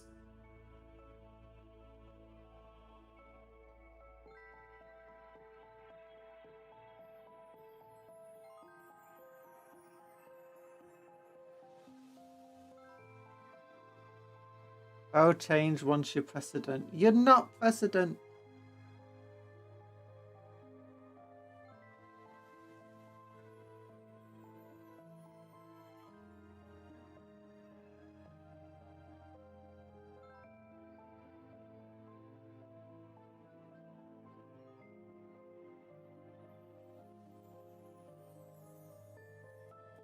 Yet. President Sky Cow. First act, increase the price of all food by 200%. Reduce price of paint by 300%.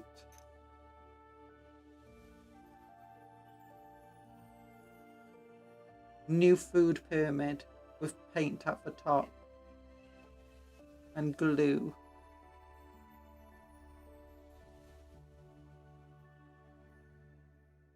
You'd be like, eat Tyranids. And we're like, Tyranids aren't real. Eat the models. No, don't eat my models. Eat Cupcake's models. And leave office. And the next president will just immediately reverse all of the legislation that he just put into place because they're like, oh gosh, they're gonna doom us all. At least you won't be telling people to inject bleach. I guess that's better than anything else.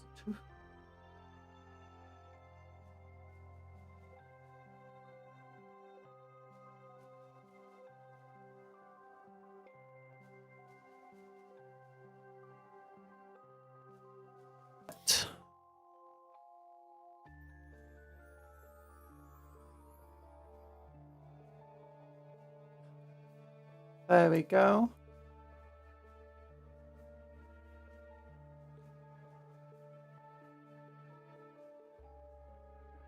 No, nothing new. Nothing new. I'd go into strike and get myself burned for saying the truth. No! It's not the truth.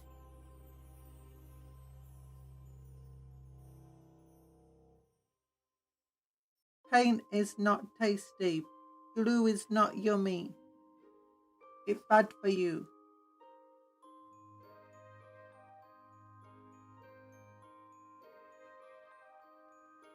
If you want to eat Tyranids, just eat some bugs. Plenty of places where you can eat bugs.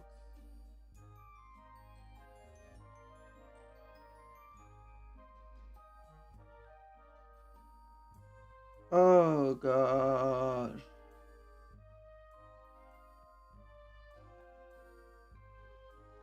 Tum-tums. It's so bubbly. I could die.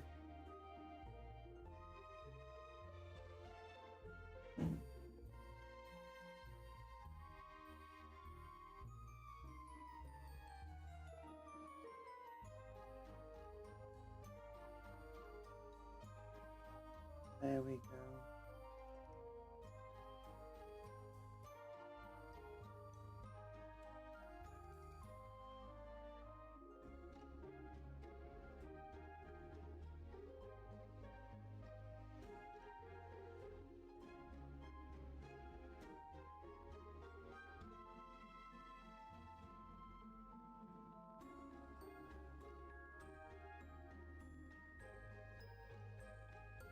Oh, my tummy. If I have to end the stream really quickly, I apologize. Probably all this stress I'm under.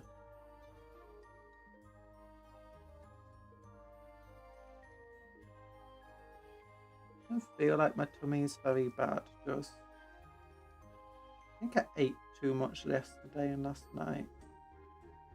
I'm trying to cut back on how much I eat because it makes me ill. You know?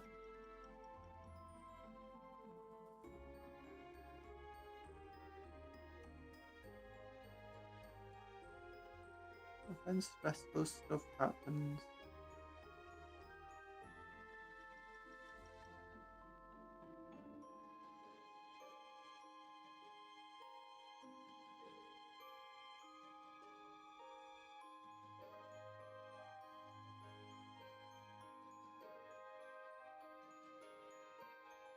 Oh gosh. There we go.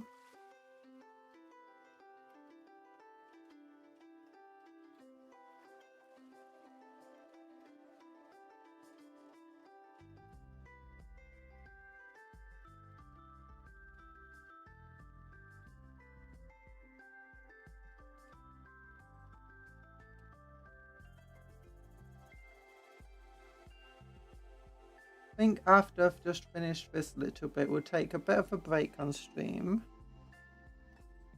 Then I'll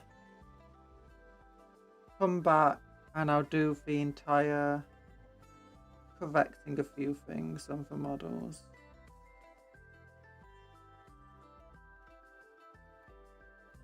There we go. How's that looking? A bit messy, but it's fine. Oh gosh. There we go. That's closed. Just got to do a bit of purple, going over with purple in a few areas.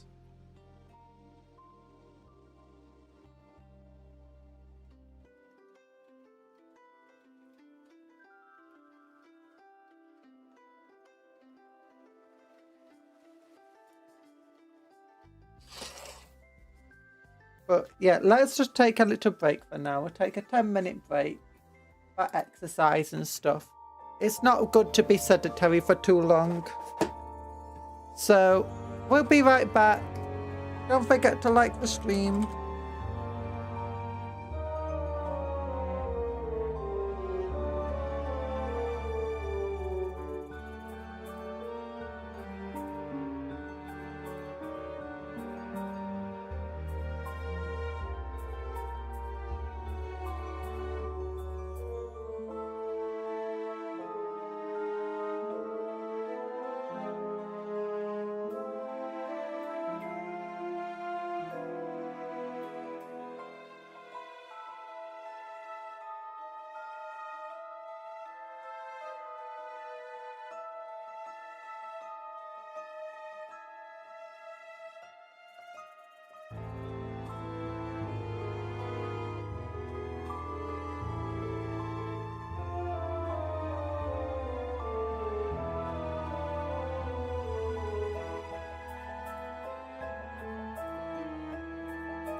Hello, everyone.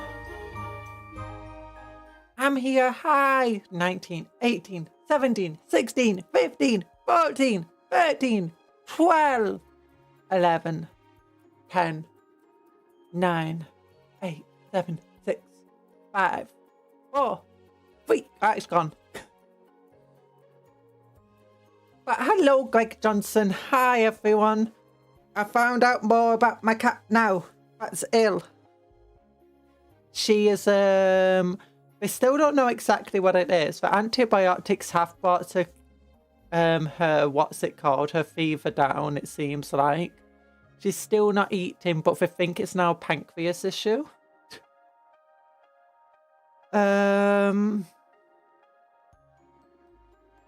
Might be an infection of the pancreas, they don't know. They try and do scans to see whatever the problem is, but hopefully, just some more antibiotics and stuff and she'll be good to go. I'm hoping. We don't know. We don't know.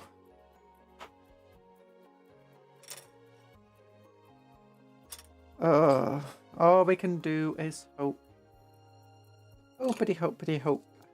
Hoppity hoppity hop. Okay, where's my darkest purple? Not Shaiish purple, not Luxian, no, Sarah's purple. Sarah's purple, here it is.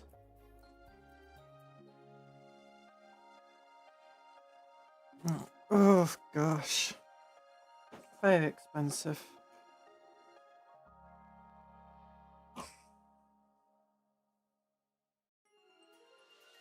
Ask our parents if they need anything.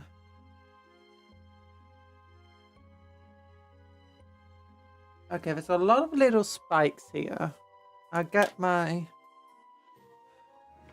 might not be stable enough to be able to do this, mind you. But I'll try.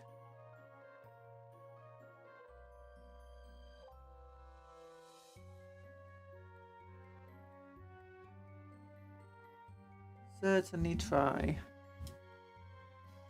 Hopefully my hand won't be too shaky. But there's little spikes here. We can see just along there and along here. We want to paint these spikes purple without painting anything else purple. I got my magnifying glass.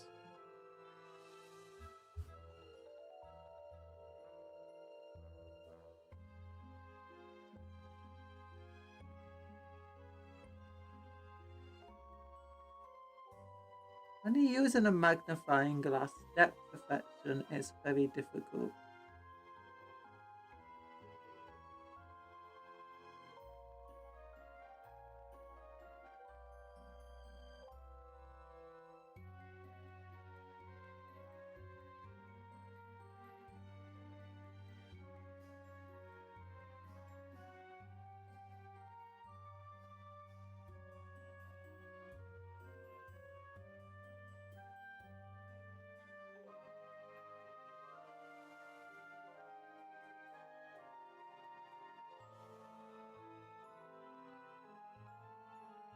I'm going to do one side of the spike and then the other.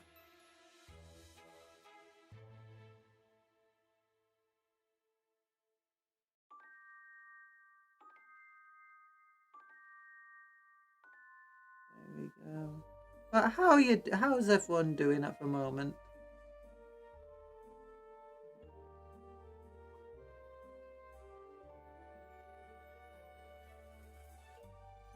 Hope you're doing better than my kitty cat.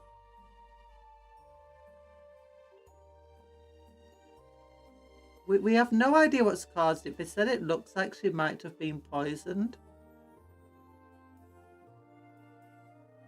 But we have no idea how that would have happened because we don't let her go out by herself. And when she became ill, I was looking after her and I didn't let her out at all. My parents sometimes accidentally let her out.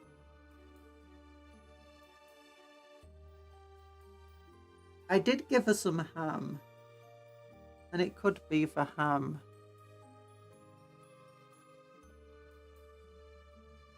But it's very unlikely it is.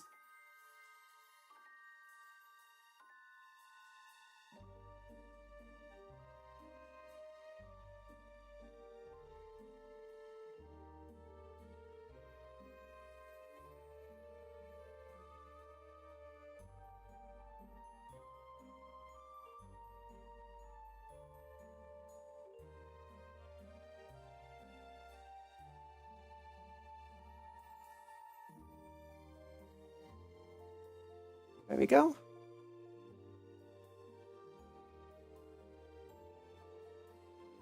How does that look at the moment with the spikes? I can kind of see them. We'll do it from the other side now. I think we'll have to hold it this way.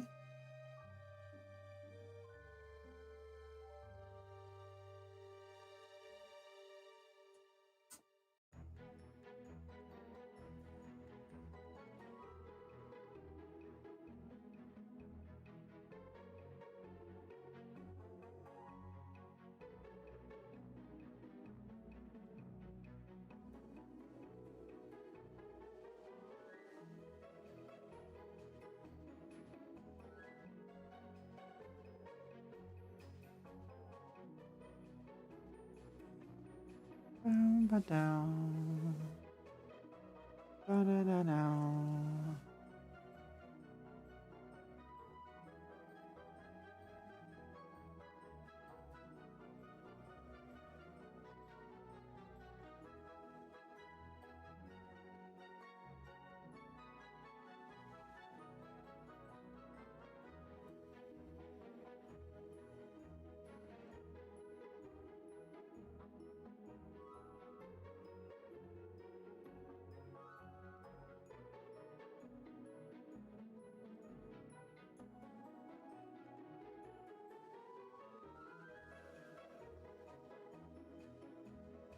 Has anyone been watching anything interesting lately? I recently finished the Fallout TV series.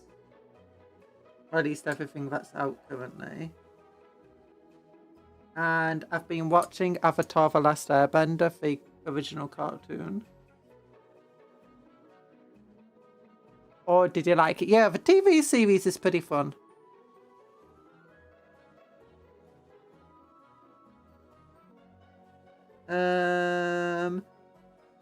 I do have some issues with it. I want to avoid spoilers. But my main issues, I don't like that it treads over some of the areas that the games went over. And it's not like a large enough gap between the games and when the TV show set. Because the games are very open-ended in which how they could have ended all the stuff that could have happened.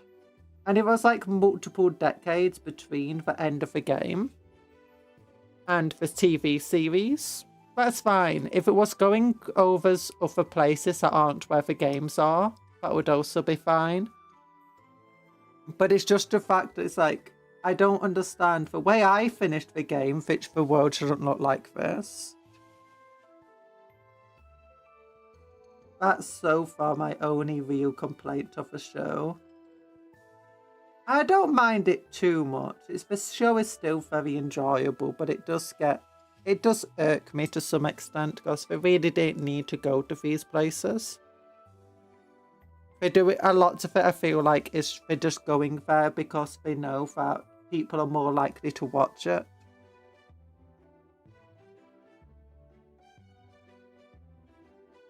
If they do go to these places. And it's probably free publicity, just people complaining. But other than that, the show is actually pretty great. Oh, the other issue I do have is I wish it was just a little bit more family friendly than it currently is. Because the games don't feel that non-family friendly.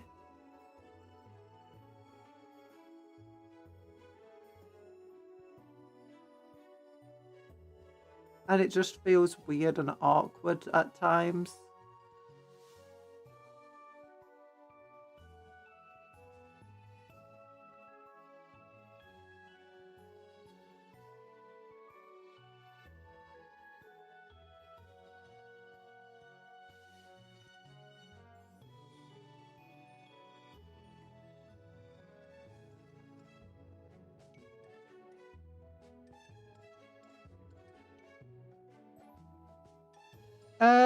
The characters are fun, yeah. All of the characters have their own unique stuff going on. They're pretty cool.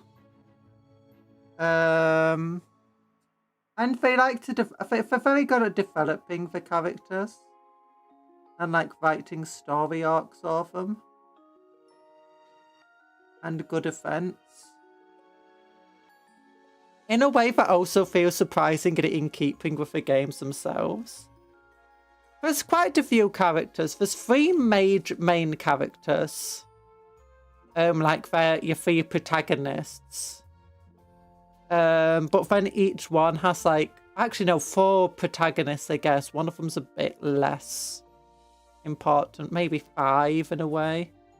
But each of them have like their own cast of characters around them. So you got like the ghoul.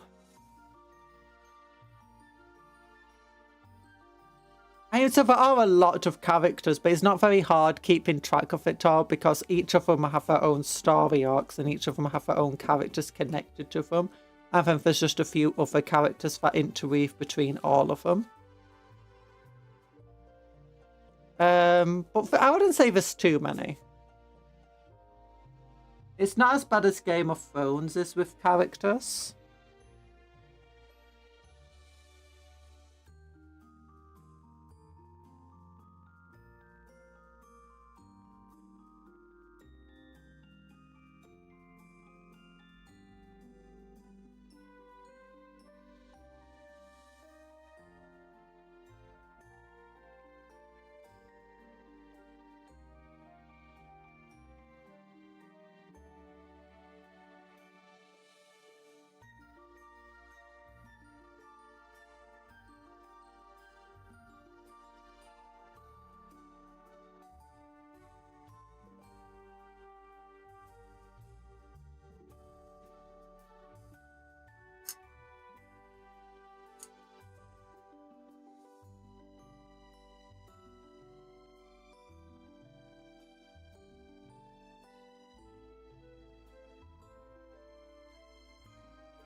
There we go.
There we go.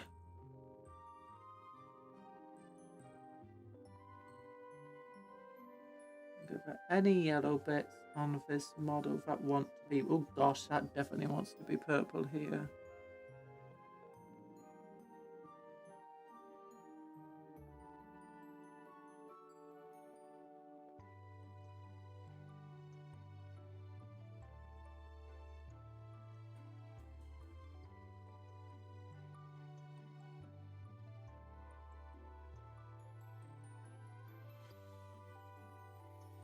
Hello, Savage Man. We're currently just chillaxing and painting.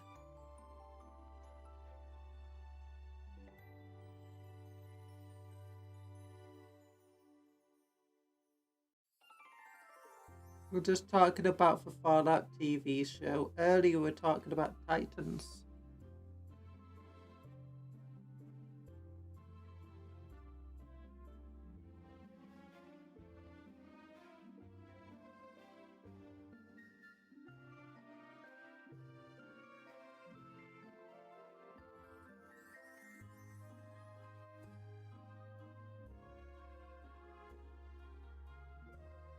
I had a bright idea to set up a hot pot in my bedroom while Cupcom was away. No! Why would you do that?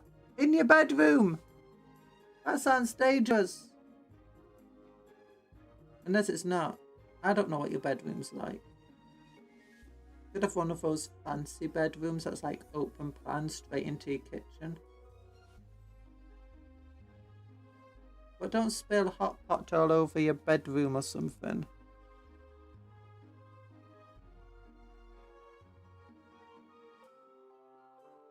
Give me the meat, a bunch of meat and veggies. Yeah, give us the meat.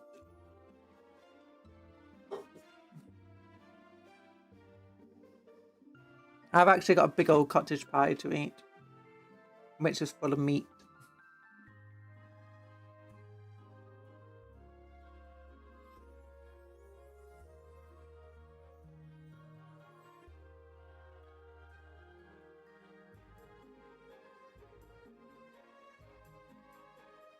I don't have to be too exacting with making sure the yellow and the purple are all separate.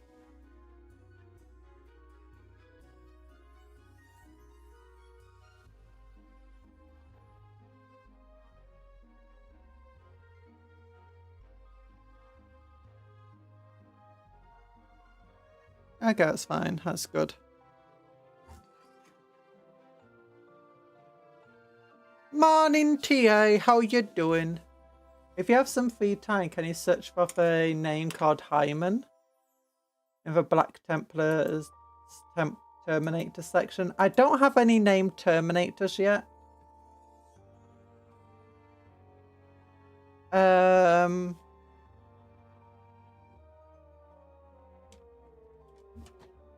But let me look at the models.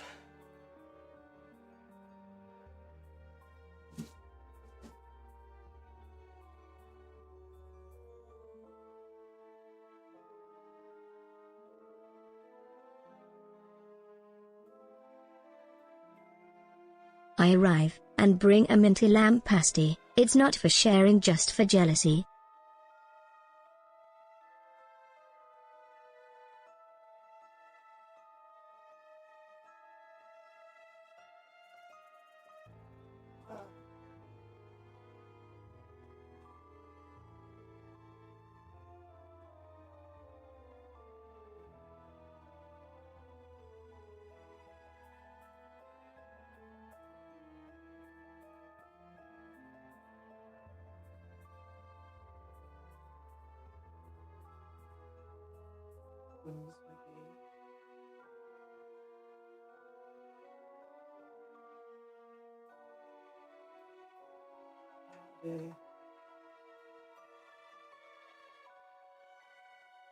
Marius Bossin.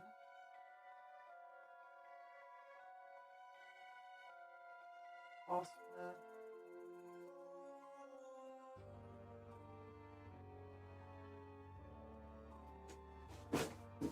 Hyman. Dreadnought. Conjuror likes paws. Hi, Anthony. Don't forget to like the stream. Also, here you go. Hyman. Is this one. This is when our white pen I was using to write exploded. What's this dude? And this thing comes right off.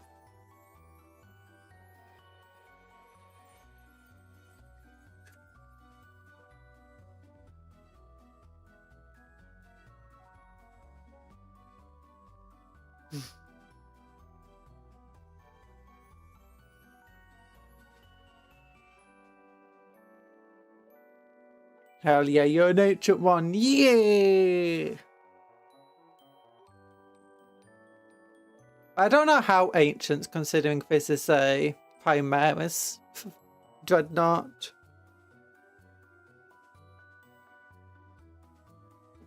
Oh my gosh, my painting job of this was not very good, was it? I mean, it wasn't bad.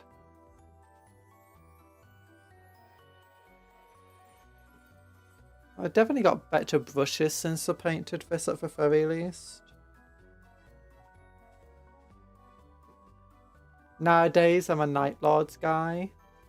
I have Night Lords.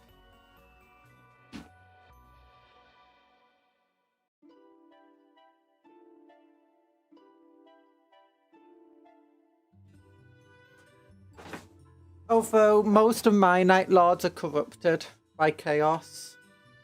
Which some people are like, Night Lords don't get corrupted by chaos, but there's a Night Lord Demon Prince, and there's a Night Lord Possessed and all sorts.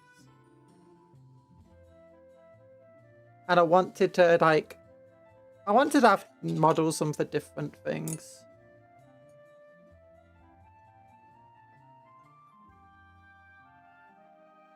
Okay, let's look. One for different monogods, like Plague Marines and stuff. So I was like, you know what?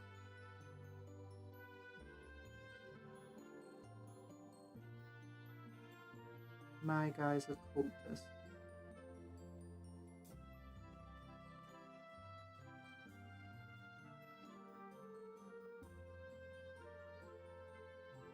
I need this light on.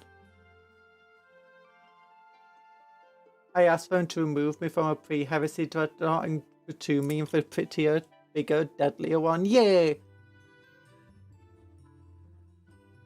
He did not read the codex to start. He's specifically about for cover and concealment. He mistook one for another, perhaps. Oh, she's a cat. She enjoys those toe beans. I don't enjoy them. Actually, the toe beans are nice for the kitty cats. And they can piss a little. Oh, my cat's not well at the moment. I'm sad. She's in hospital still. She's having more scans. She's still not eating. She'll be fine, we hope. We hope. We don't know what brought this on suddenly.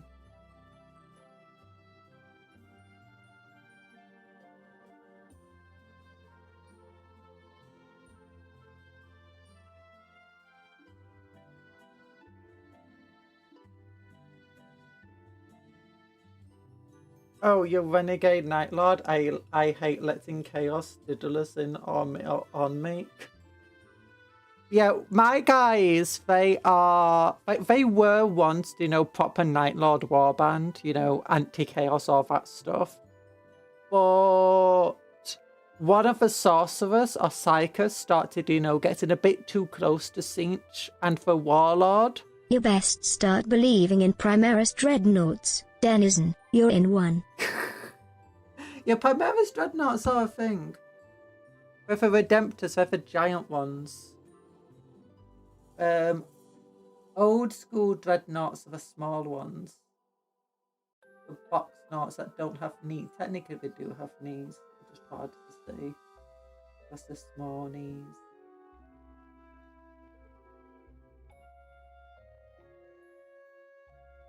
Oh, yeah. What was I gonna say?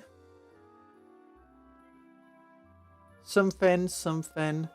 Oh yeah, so the Chaos Lord, the Night Lord, the Warband leader, he was getting very old by this point. He's been around for a long time. And he feels himself slowly weakening with age. And he's getting very worried about this Psyker, who's very important. You can't just get rid of your important Psyker. So instead he made a pact with the Herald of Nurgle in exchange for power and becoming a Psyker himself to, like, secure his own power. thinking that he could use chaos.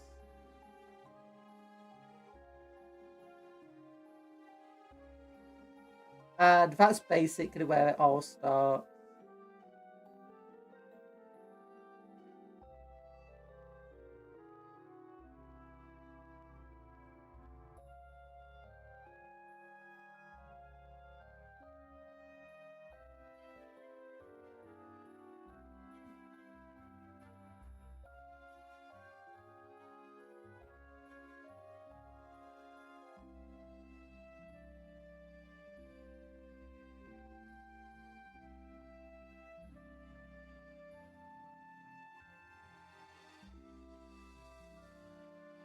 Struggling to get it to focus.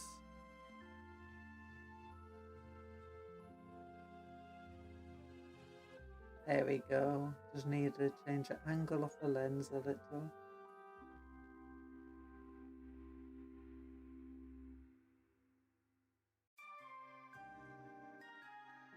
He also burps, Sinch looks between Corvus and Magnus, and it's like, that's a wonderful bird Primarch. Why doesn't mine look like that?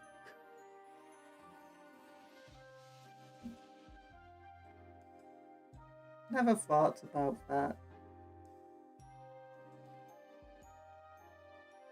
I do like the idea that each of the Chaos Gods look at, you know, like, one of the Primarchs and at their own Primarch, and they're like,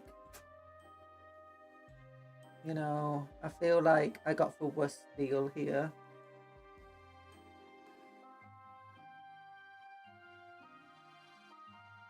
Slanesh watching Fulgrim duel.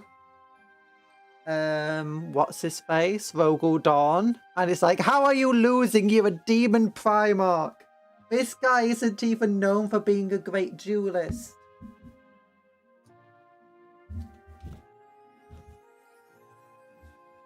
Slanesh looking at the Emperor's children outnumber the Imperial Fists 10-1. Have knocked down the walls, have all the advantages, somehow still lose the battle.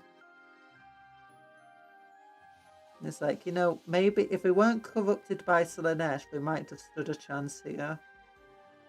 We might have won. But if we weren't corrupted, we'd be on the enemy side. Now, I'd jump Logar with Corvus because the enemy of my enemy is my friend.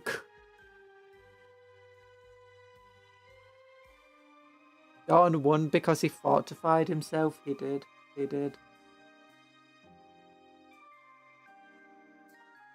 Now, it's because of Fulgrim basically just being so full of himself and crazy by that point. But he was predictable. His moves were more like a wild animal rather than practiced Blade Master. And Dawn's just there taunting him, saying you could have won if you weren't so corrupted.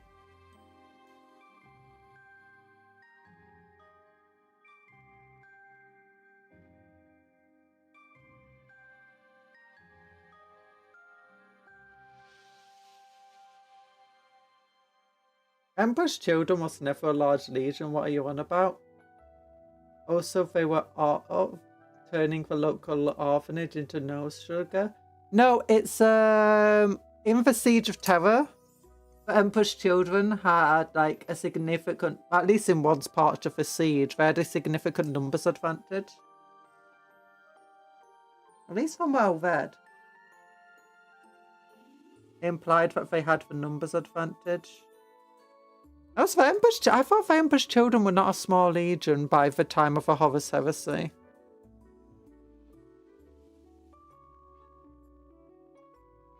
Like, by the time of the Siege of Terror, the Emperor's children, like, breaking through and stuff.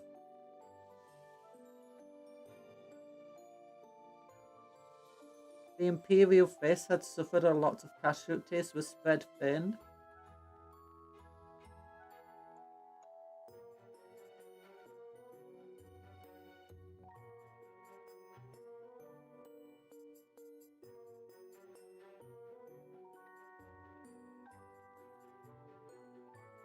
Yeah, every Primarch is somewhere on the spectrum because Emperor. I mean, technically everyone is somewhere on the spectrum.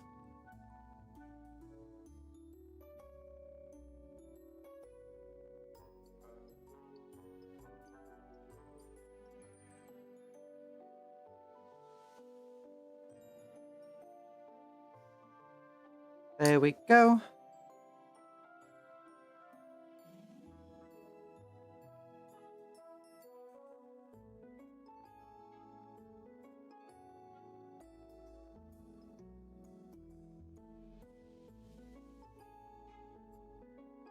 Traps you in a prison spectrum.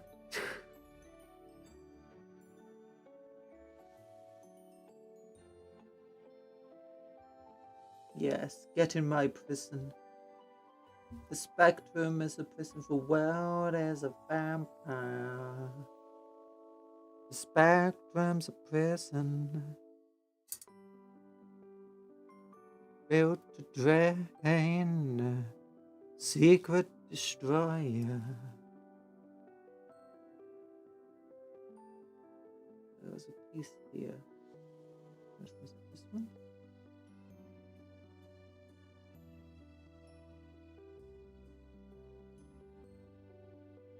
I am using a magnifying glass.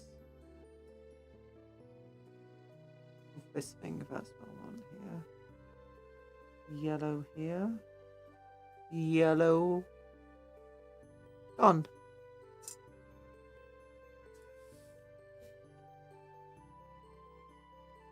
I prefer the shadow spectrum.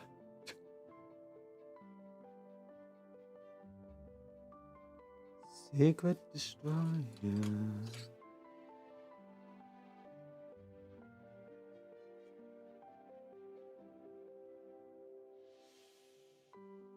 To answer the question, Dimakaran. Cuss giving a lick to the monster keyword growth juice is terrifying. At the moment, the closest that we have to that is, I think, the Norn. Guys.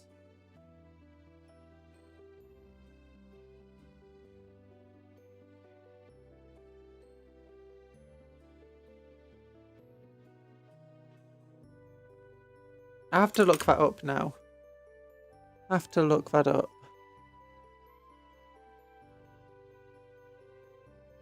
Norn. No. New recruit.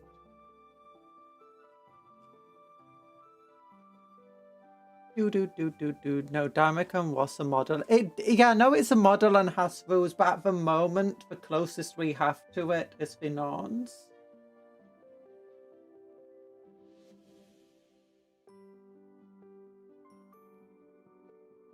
Yeah.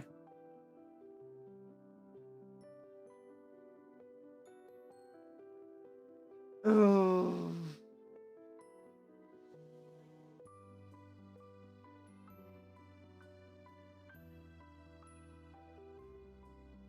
So the non-assimilate, what's that like?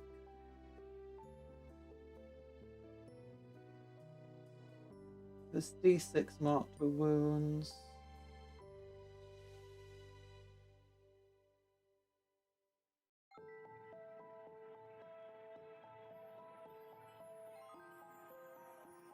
Yeah, it's not amazing.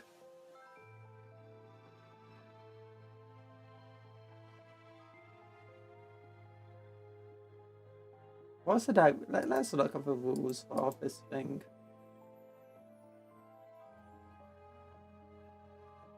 Oh, Ruber engine.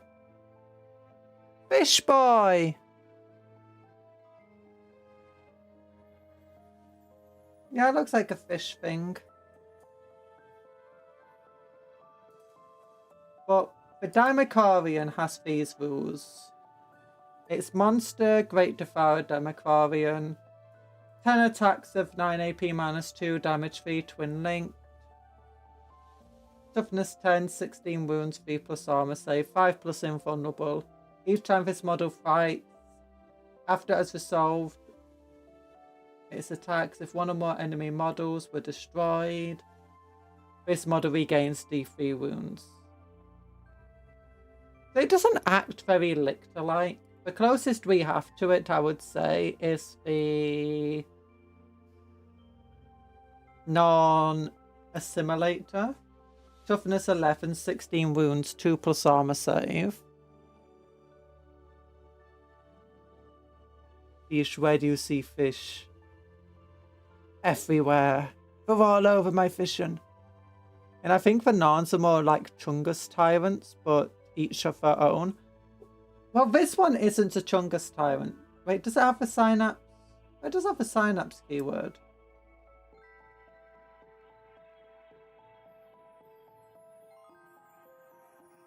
Is that the same as the...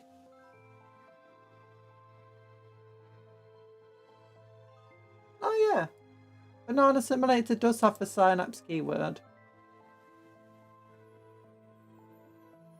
Well, the thing that I think makes it kind of like, you know, hunt and kill is it's quite fast.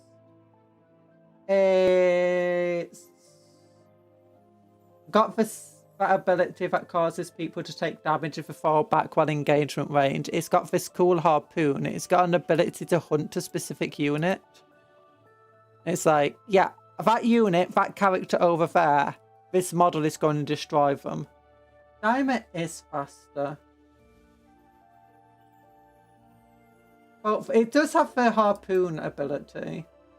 So if it does attack like a vehicle, it adds 2 to its charge roll if it shoots at them. Very anti-Titan though, anti-vehicle. Non-Emissary. It's again a bit slower than the Dimer. Has been tired. That enemy over there, I want to destroy them. This one feels more like a souped up tyrant, mind you, because it's a proper psyker.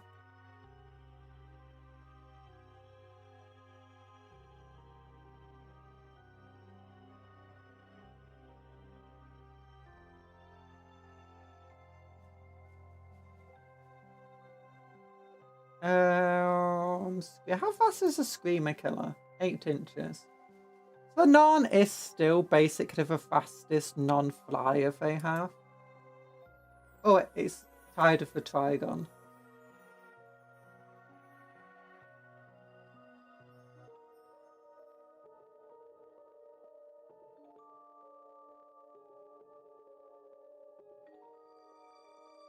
That could be an arc. That looks a bit like an arc hand on Auric hand.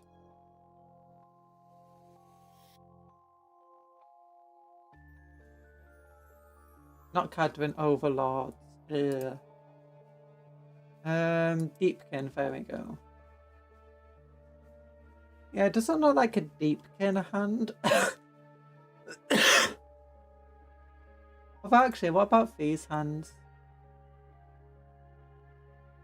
No, they don't have a weird bulbous fingers. Looks like a fish finger. It looks kind of like Deepkin, but they don't have those style of fingers. And it could be a new type of Deepkin monster.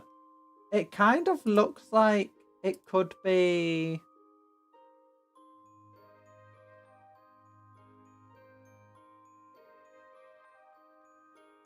Can we find one of their hands, like this guy?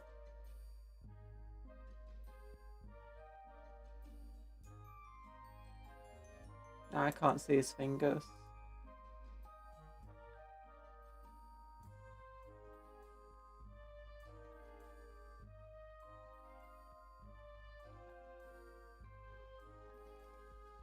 Okay, they don't have super long nails either.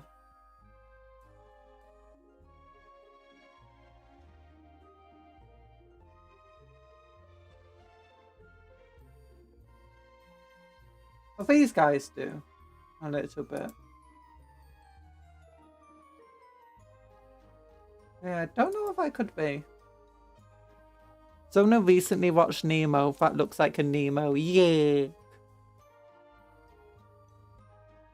Ah yes, the soulless water elves. Teclis was so mad that he balked the first attempt, so he tried to throw them in the river. Oh no. I never knew that was fun. I know that they're soulless, or they don't have much of a soul, and they went underwater. But I never knew it was Teclis, like, tried bringing them about. By the way, do you like my Reductor Saboteur, or whatever it's called? He's got a little explosive pack. He's got a detonator charge. He's got big explosives, more explosives. Big old backpack.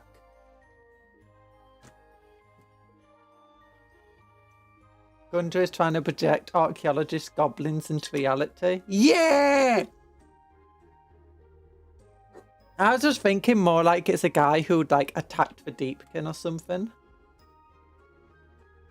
Or it's like, you know, for river goblins. Oh, river troll maybe. Oh.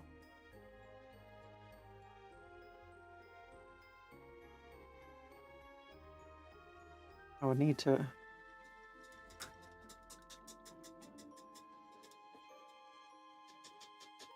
The deck pack and the floor should have been given the most dangerous tactical rock. What? The det pack? Oh, the detonation pack, yeah. I like how he's holding the detonator like he's about to trigger it. And the... the pack's at his feet. I imagine he's got like a few of these and one of them's on something else.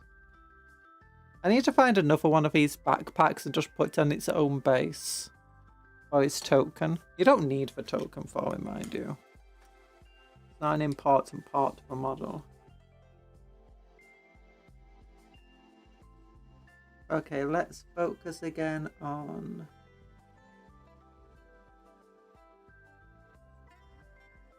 painting spike.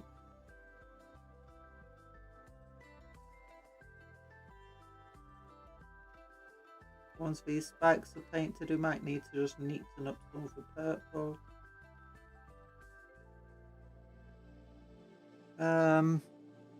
But then we'll get focused on the tentacles and the facey faces of these guys.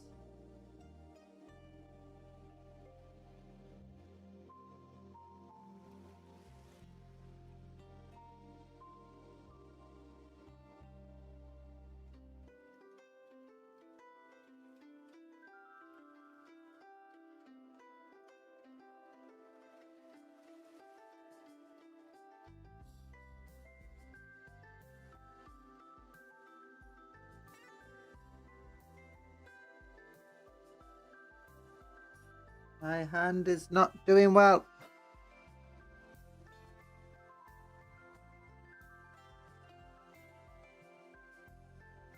How do I read this?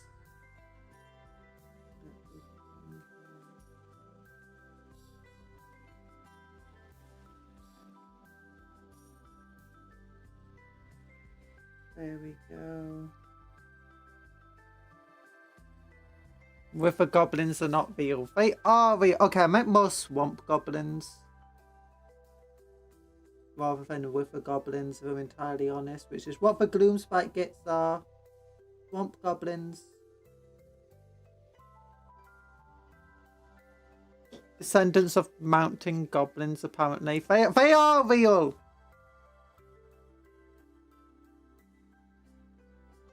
You can't lie to me, Talan. I know all.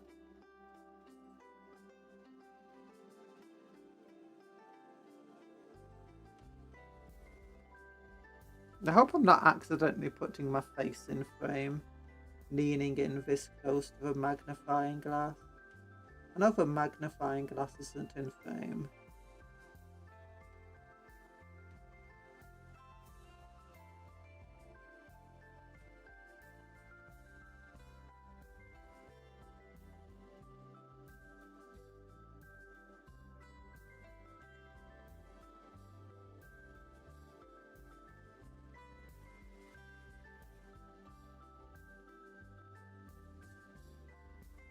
With a goblin that steals your soul. Imagine a dreadnought sprinting at you. I could take it.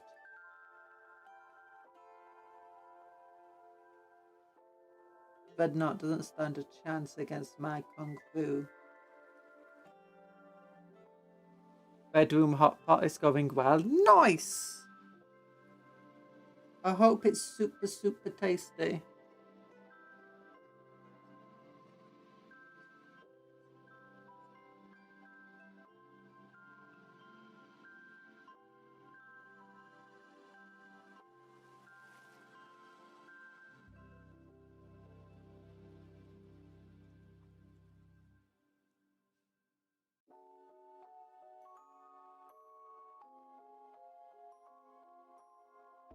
Don't jinx a hot pot. They aren't real. The accident wasn't your fault. Let go. They are real. The accident was my fault. Because I purposely made it happen. Just so we could have river goblins and swamp goblins. To come clean, Techless throwing his failed first attempt into the river. That's very much sauce. I made it up. I have nothing to back that. Tekla, I know that the Ida Deepkin, they went to the sea themselves, from what I read. And they didn't have souls. But I thought that was like all elves or something based on the lore of it, because I don't know a lot about this Age of Sigmar River lore. Goblin D's nuts. Whoever said that, you're banned. I'm joking. Actually, I'm not joking.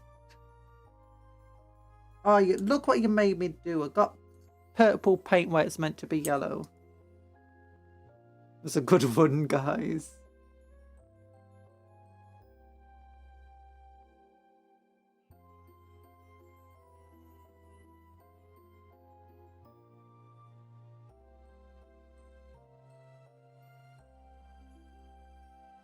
Okay, where's my yellow paint? These and this are cousins. What do you do when someone disses your fly girl? Or even one of these and one of these and... Send the rat to the pickle factory and have him pickled. Yeah, have him pickled! Pickling to learn. We're pickling the little rat man. Pickling to learn. Pickling the little rat man. We send him to be pickled. We have him pickled today. Send him to be pickled. Have him pickled today.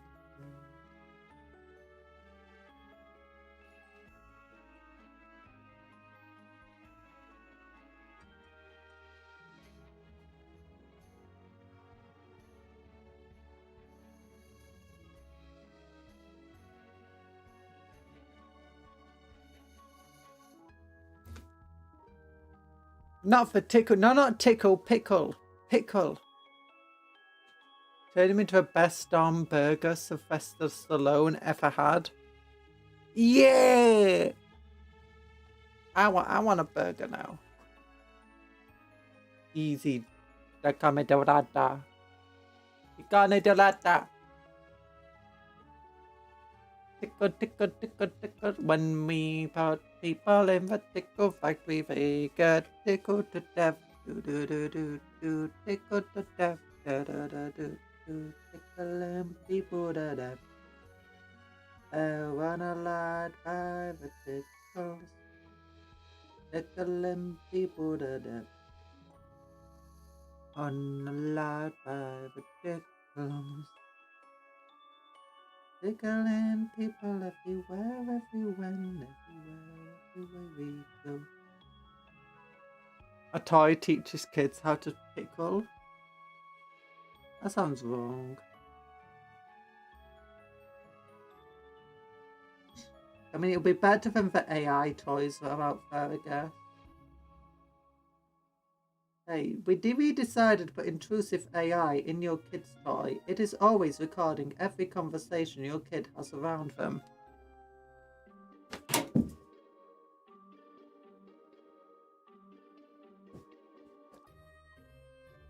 And we share it with the owner of this AI company, who definitely wasn't friends with the guy whose name begins with Ep and ends in Stein.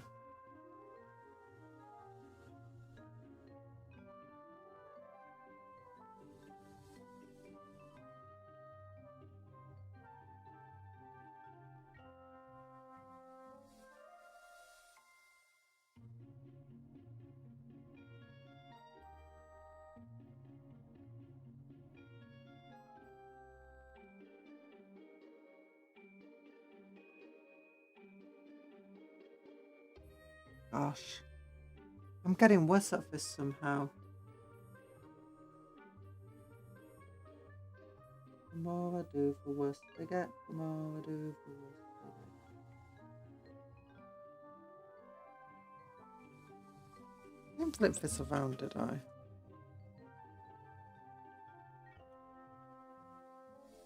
I think I did.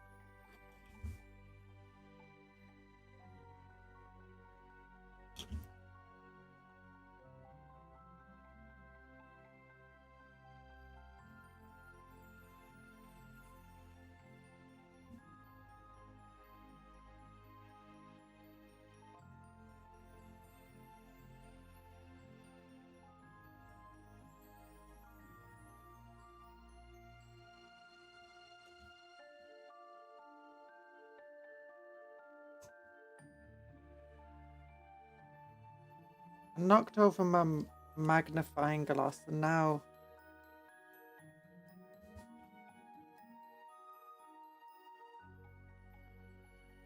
it just feels... Okay, there we go, that's better. My anti-British people technique I haven't used since the Helen era. Wait, what's this? What's this? The Demolition Man reference, I haven't heard that movement since the what's the Helen era?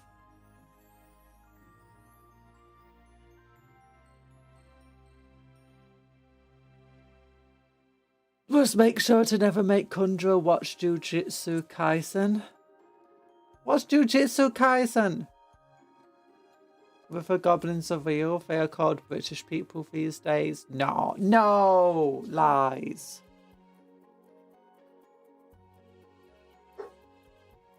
Those are the canal creatures. I do Jujutsu Kaisen reference. I haven't seen one of them since the Helen era. Your anti-British people technique, you've not used it since the Helen era. Jujutsu Brainrock has infected this stream. Look, if anyone says Helen era again, Talans gets him banned.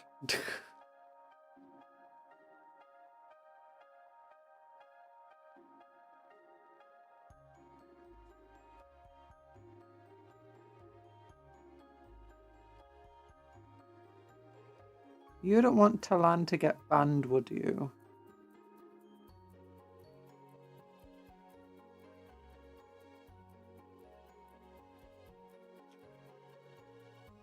In Jujutsu Kaisen, there's a meme of the community of a main village going for this thing. I haven't heard verbs since the Helen era.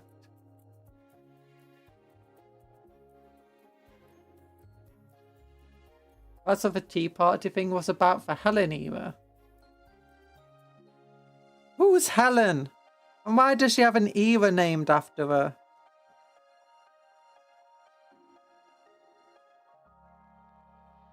Banhammer for that, but don't forget to move a good time for Helen era.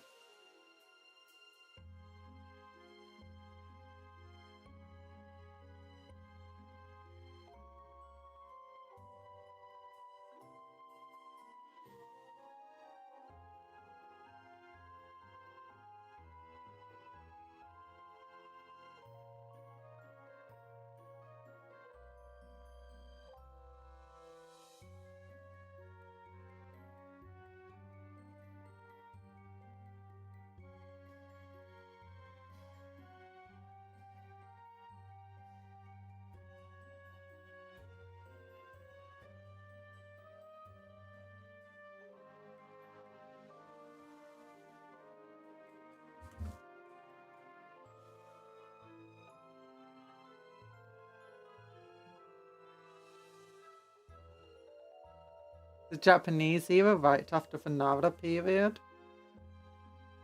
Never, never.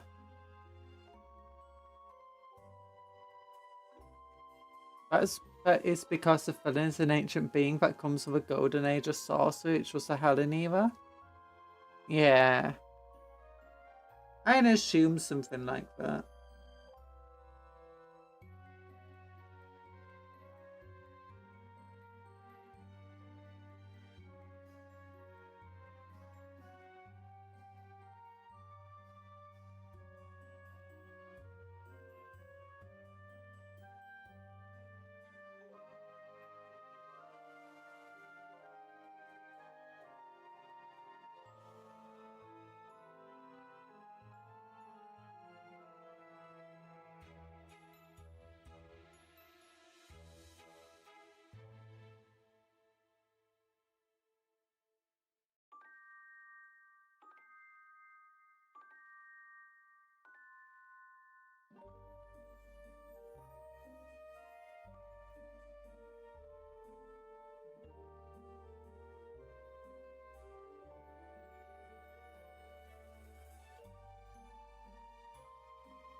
A Helen Keller era. Oh, so it's not an L, it's an I. What the Helen era? That's inhumane. Oh, the Hyen era. Why didn't you say so? Why have you been talking about the Helen era if you mean the Hyen era?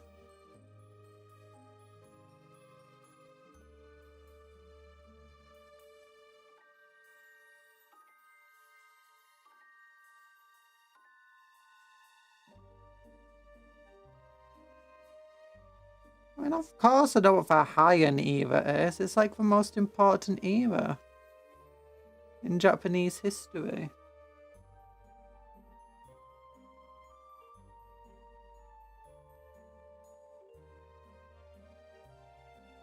To be honest, Hudler's Dexia was always gonna make that INL. We should have seen that coming. Yeah, it's your own fault. It's not my fault, it's your fault. I can't be blamed for what my eyes see.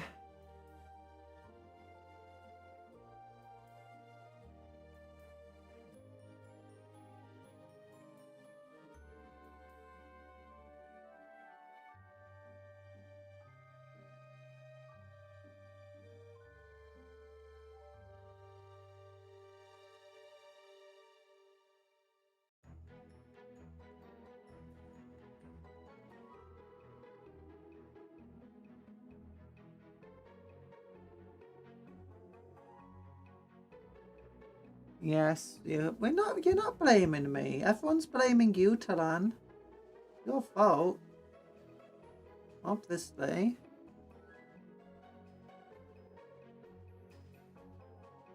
Lystexia, I haven't seen that one since the Felon era. The Fire era. What a strange name for an era.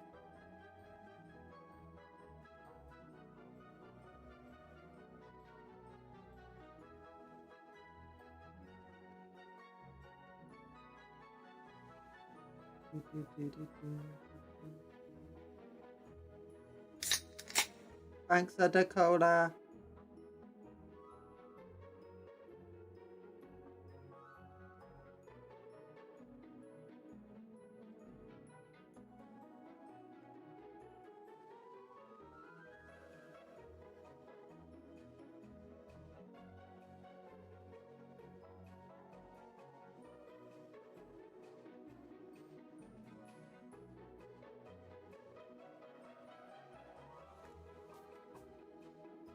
Okay, we're halfway. These spikes take forever to bloom in paint.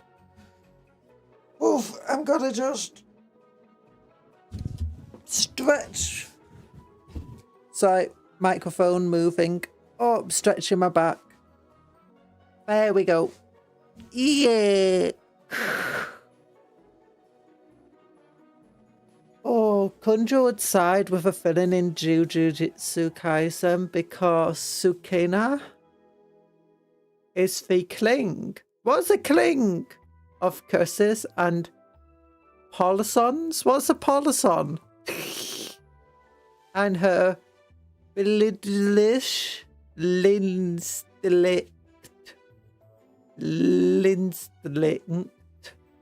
makes her respect the crown. I am so confused about what you're trying to say there, Talan.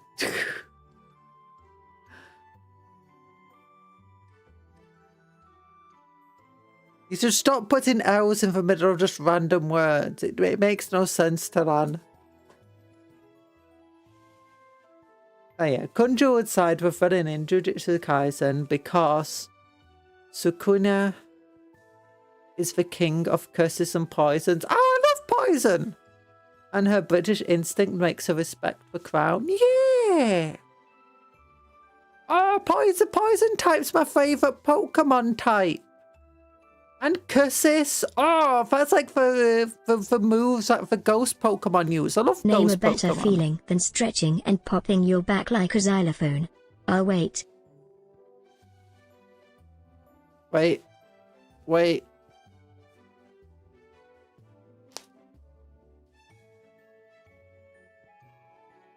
There we go.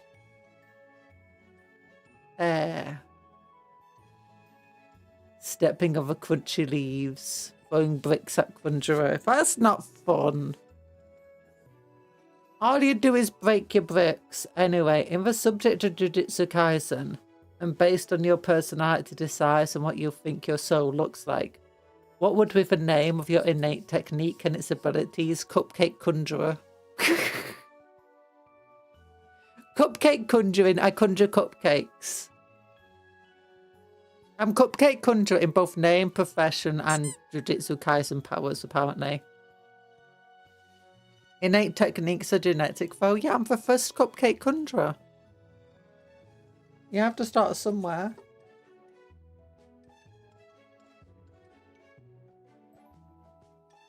And I started everywhere. Domain expansion, deflating Umas. 80% of the strength of someone is just genetics. Do you mean a bit like airbending and stuff? Where it's all genetic? In Avatar, the last airbender.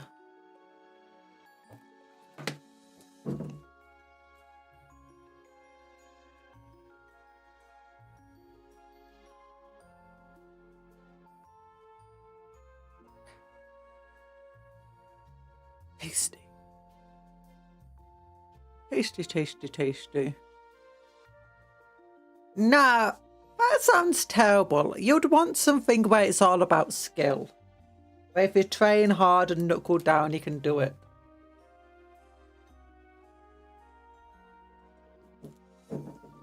We can control shenanigans of charms. I know that you said shinigamis. I just wanted to say shenanigans. We should get to play eugenics even if we want to be stronger. That's only if you want your children to be stronger. It's a two-way relationship. Yes, both people from different families can have the same technique. But it's how they interpret this technique, just like how Sukina and Yuji use Dismantle. Oh.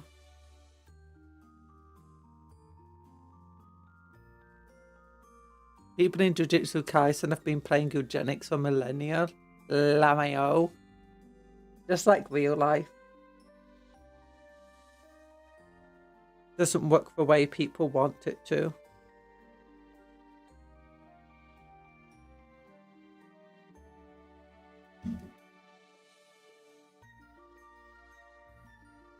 Eugenics. What with your chud sons? Okay, I'm going back forward again. Back to painting.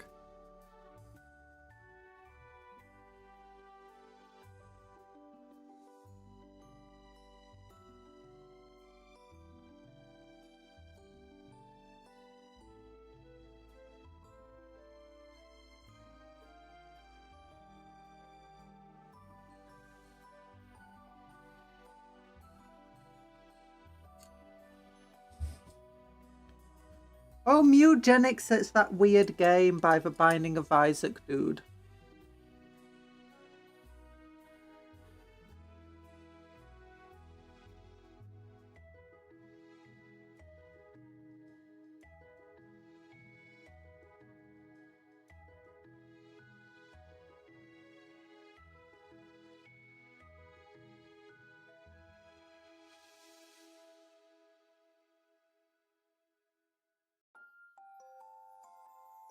I thought he was just trying to be cute with your words.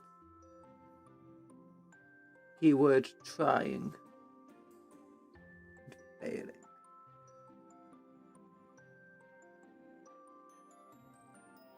Mugenic.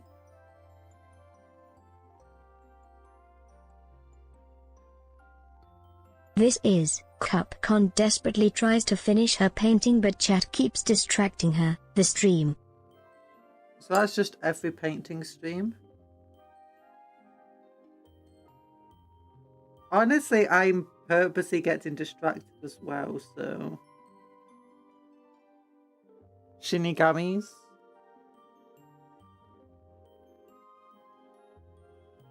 I'd love a Shinigami though, like Moondregs.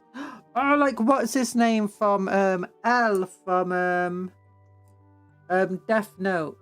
He has a Shinigami and he was captured by Columbo.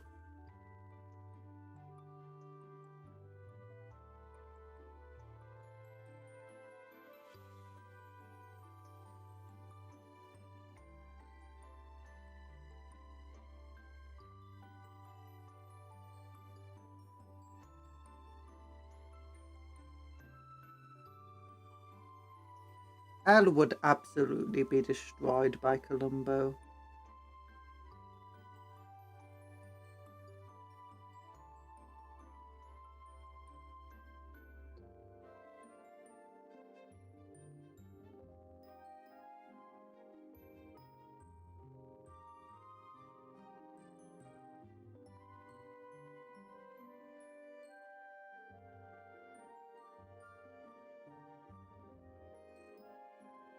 Death Note was such a terrible anime. I agree, Talan.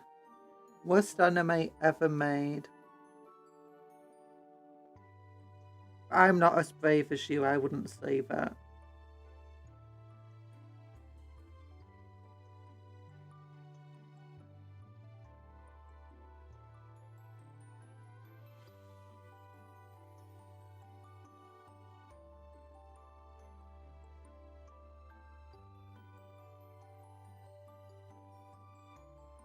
I'd take a potato chip. The way she gets more painting streams per set she buys, she's doing it on purpose.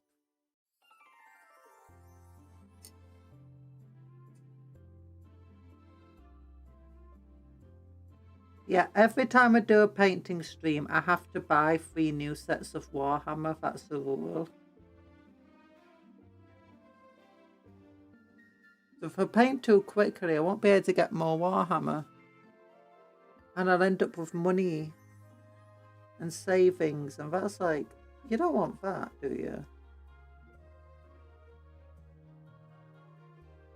I did love that anime. Wish for more seasons. I'm different. Love the yaoi fanfics, folk. What about Hajime no Ippo? Don't even know what that one is. Hajime no Hippo.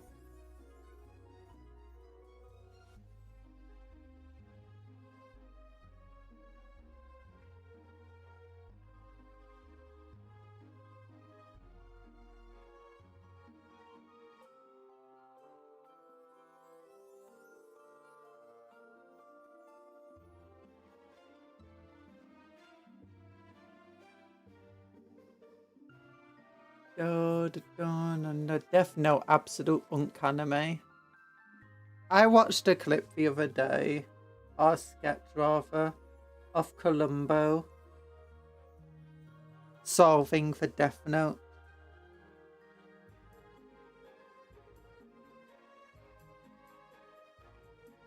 I also saw something of Columbo,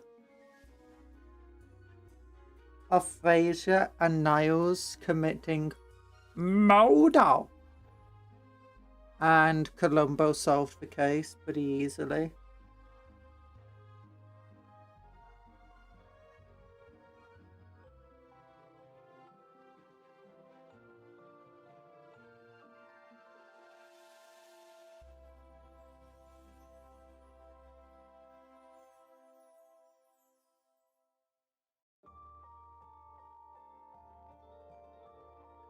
Oh, yeah, Light was the bad guy. L was the good guy, wasn't he? Yeah.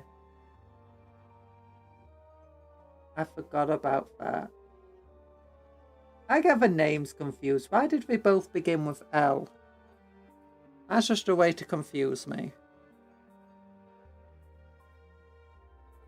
Me becoming a police officer. Okay, which one is the one going to jail? I don't know. We'll just arrest both of them.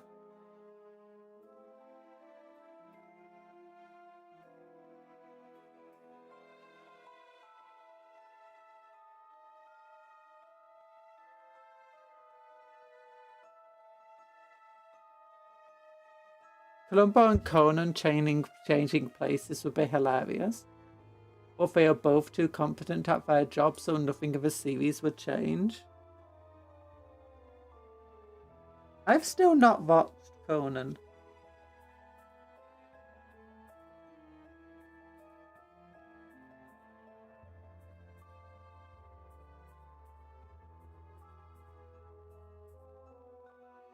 Love me some Columbo, though.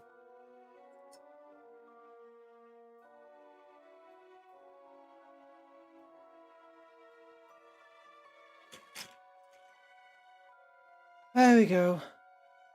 Columbo is such a funny and entertaining character. He is.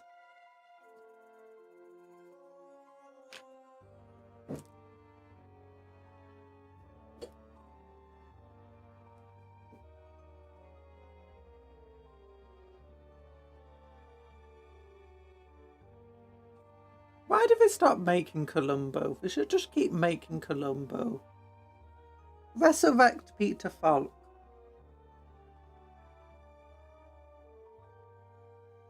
Not with AI, just like with necromancy.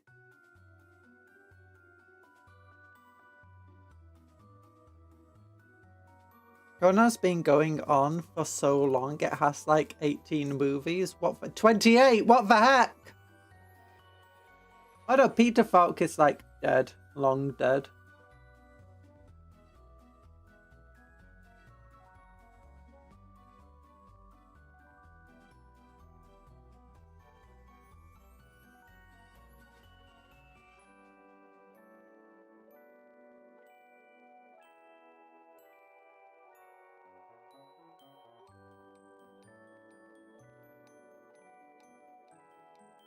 They should make a Columbo cartoon.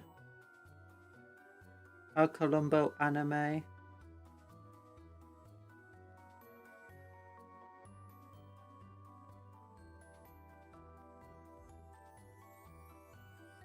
With a Peter Falk sound alike.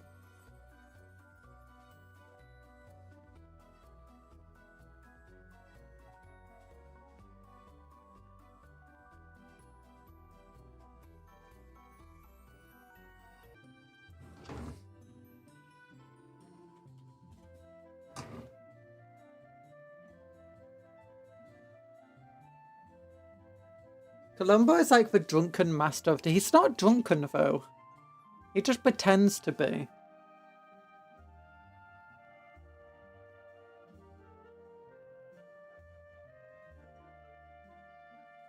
And, you know, but when he doesn't pretend to be drunk, he just pretends to be, you know, that incompetent.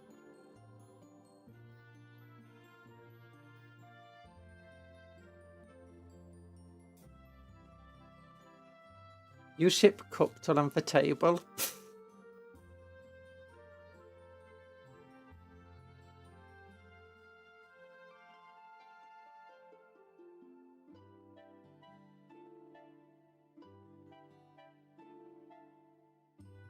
Oh no, it just reminded me of that one scene from Code Geass.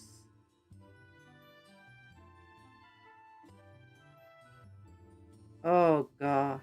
That's a terrible scene.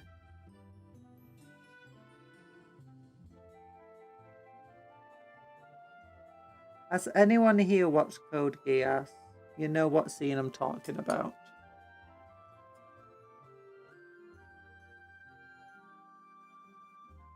Drunken martial arts in real life isn't actually drunk too. They are pretending to be. Yeah.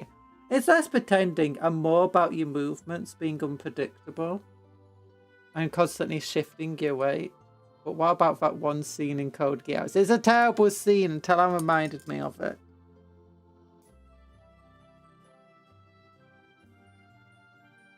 And for that, he gets the ban hammer. That's been banned like 6 times this stream.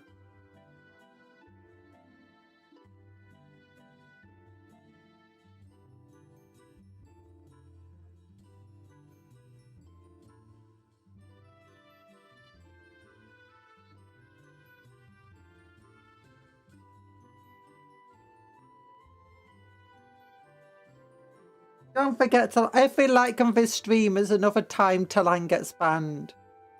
It's going easy on me today. I would get that I would get the ban wood chipper.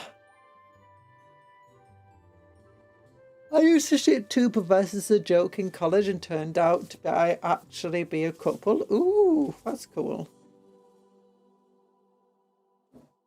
The bedroom hot pot finished without any incidents. Nice.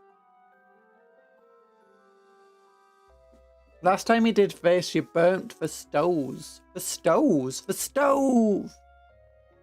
Don't burn stoves. Oh gosh, my tummy's so bubbly. I burned the stoke. The stokey. I'm not letting your dyslexia get away with ruining my joke there. Code Geese. Geese. You have been honked. Get the bonk. Code Geass. Yeah, Code Geass. Honk. Wait, goose. Goose. If I go back here. There's a goose loose upon my roof. Where is it? It's over like that side. I'm pointing at it with the top of my head. It's gonna appear. It's gonna appear. That's a pigeon. Pigeon. And where's a goose? There's a mouse up there. There's another pigeon. Goose? Ooh, there's a goose! I'm pointing out of my head. It's looking in through the window. Oh, look at it. Oh, I've had it waddled away. Yeah, I animated that and I drew the goose.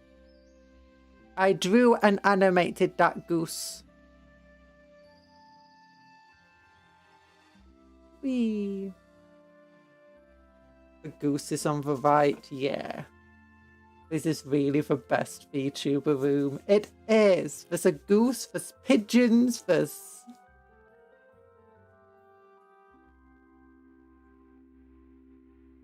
Except for the fact that empty cola cans under the desk. The goose is loose upon your hoose, is in your walls. It's gonna get you. Yeah, all those animals are just looking in like, we're gonna get you. We're gonna get you.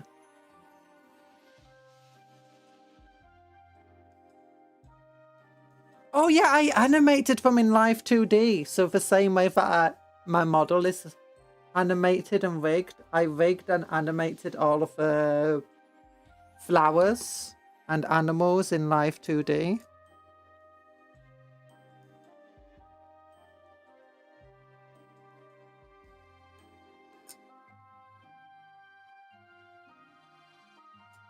For my own amusement.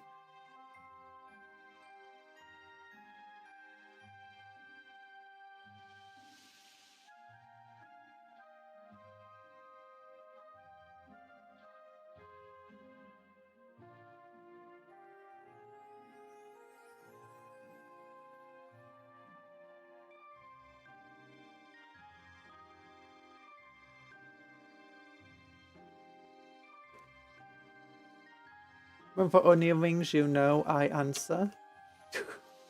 Hi, Clyde.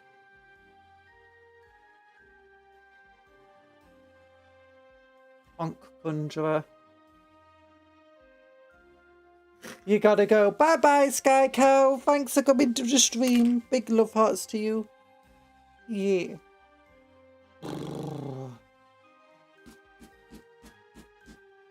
Sorry, just whacking my chest.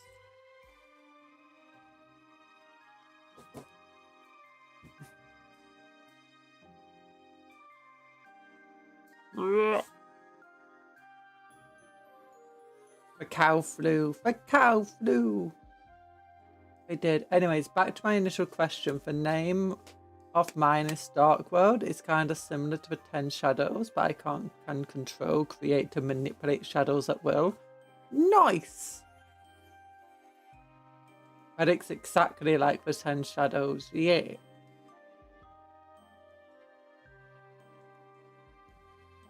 The cow flew. No, don't catch cow flew. The 10 Shadows.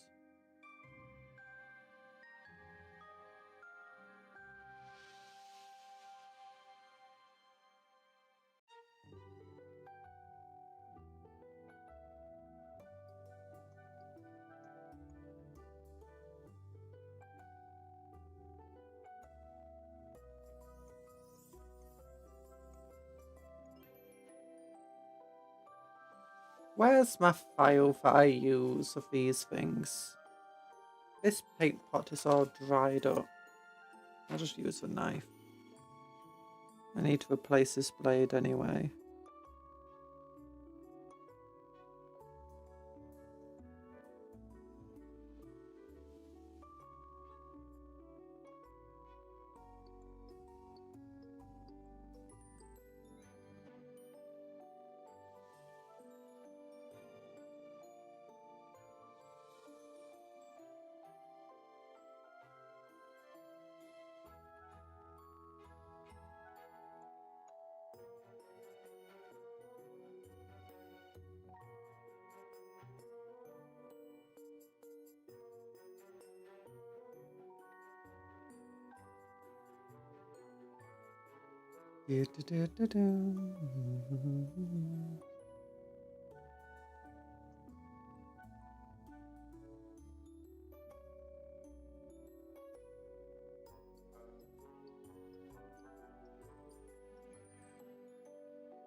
Gosh, this is a lot of paint dried up on this thing.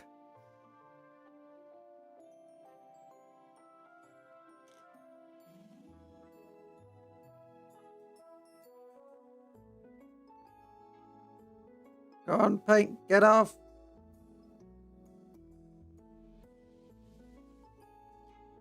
Oh my gosh, look how much dried up paint was on that then.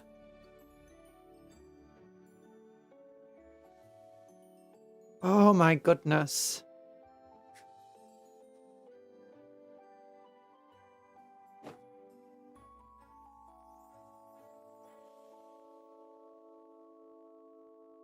Oh darn, didn't get to ask how high they jumped over the moon. 10 Shadows is such a funny technique. It comes pre-installed with 2 dogs, 1,000 rabbits and a nuclear bomb. What? And it can be used by kids aged 6 and up.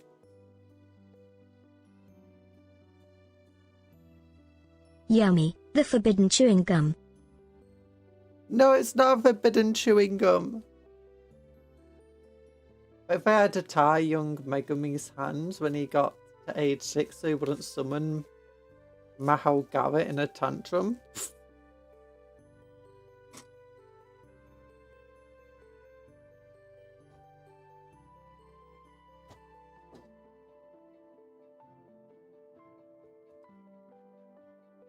Is that I can either turn the shadow into a liquid state and use it as a whip, or turn it solid and use it as a blunt weapon, of a sharp edge due to the darkness being similar. Okay.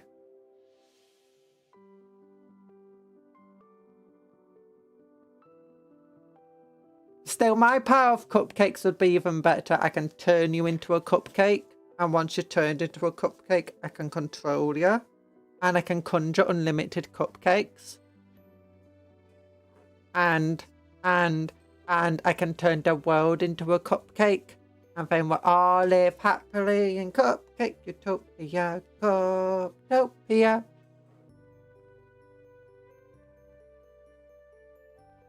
Cupopolis. Cupopolis! 10 shadows is like a package of 10 Shinigami you can get when born in the Zenin clan. It's considered one of the most powerful hereditary techniques. Nah! I can take them! JJK during 2023 is an experience. It's 2023! Oh my goodness.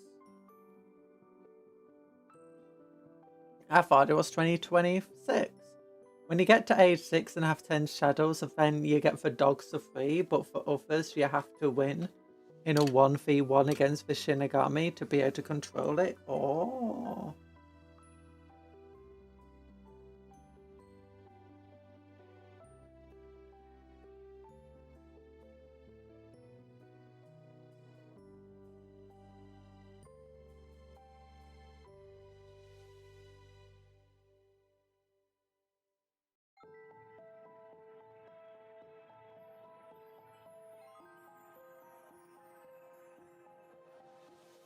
So I am whacking against the pop filter again.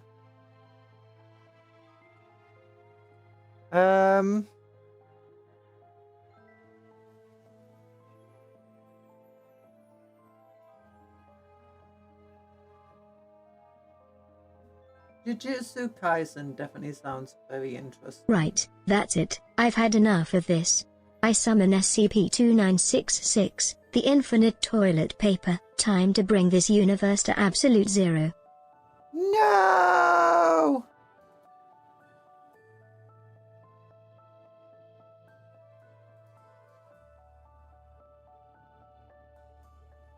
I can take it. I can go code of an absolute zero. Like, but it's impossible. Not with attitude.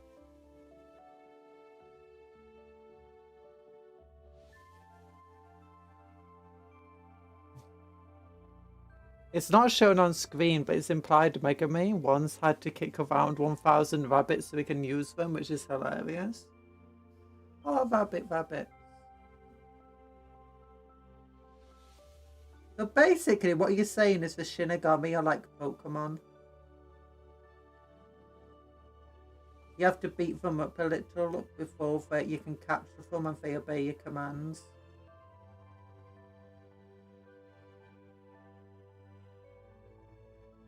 So the 10 shadows is just ghost type then?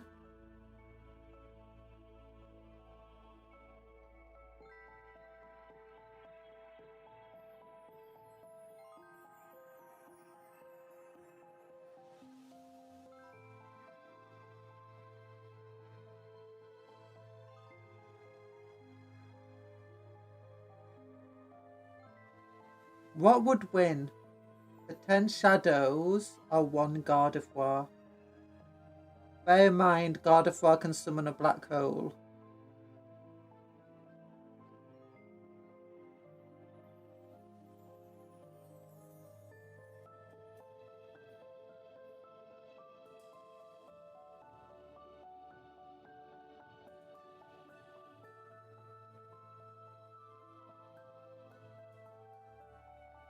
Are you sure the 10 shadows would beat a God of War? Oh yeah, because she's a psychic type and they're ghost type. Okay, yeah. So if they're ghost type, you want another ghost type to beat them.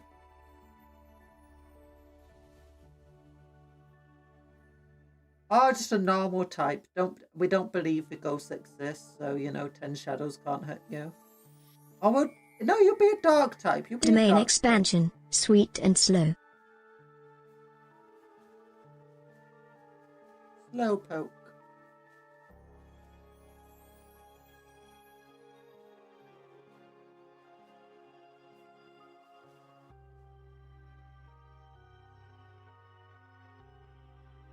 Actually, for a dark type, God of War is also a fairy type. She'll just summon a small star and just obliterate everything. because that is one of the powers of God of War. I'm just going to create a small supernova on this planet here and destroy this city.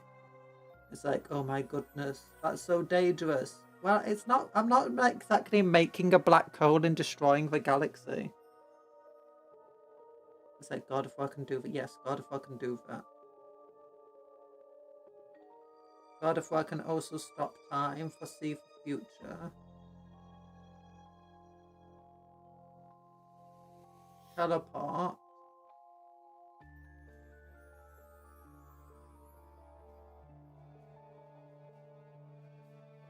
Actually, God of War can do for some of those feats and has done.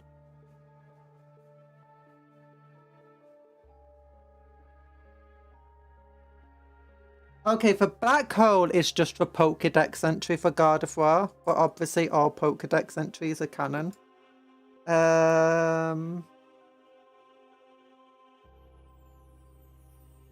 There's something, a small supernova. Yeah, that's just one of the God of War's powers.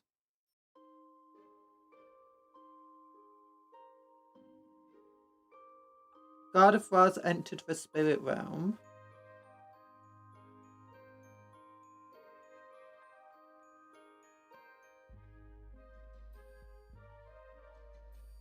In the anime. And done all sorts of crazy things.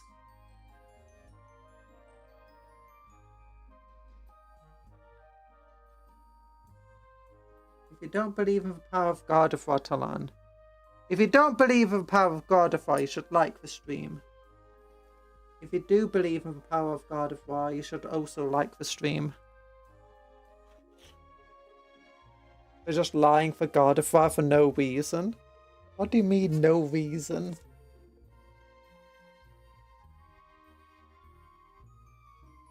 Cuptle's domain expansionist effect. All those inside Cuptle's domain are sent in a buffet of sweets, and insatiable appetite for victims begin eating of the sweets until the sweets give them a slow death. Cupcakes are friends, not food. True. True.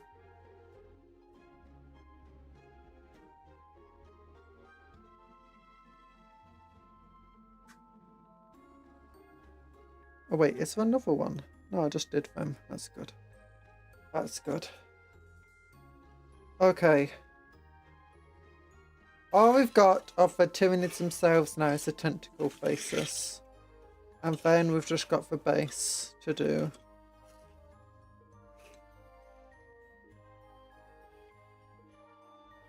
I'll get my other brush out.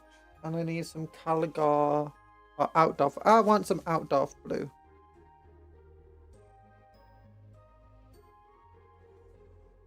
I mean, Cuptle could like make other types of sweets though.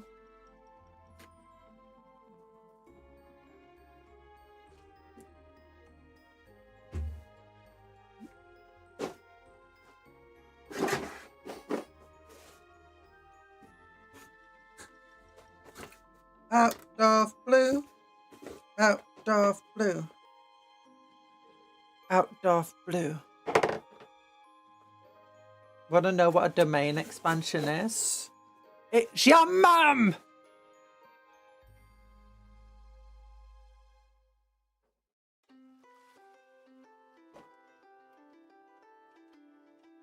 Your mum expands my domain. What? That makes no sense. Boom, boom, boom, boom.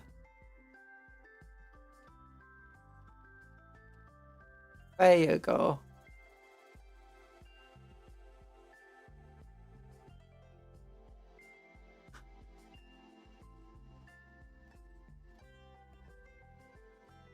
Outdoor blue. I don't want Caligor blue. Yeet. Dutch. Ow. Caligor, Caligor, Caligor blue.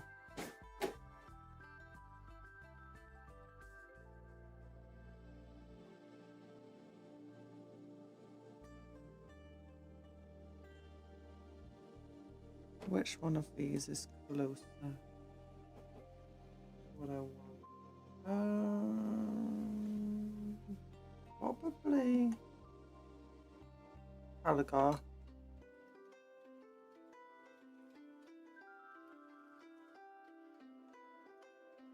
There's the young aristocrat to a prince of another nation when he marries his mother to gain political power.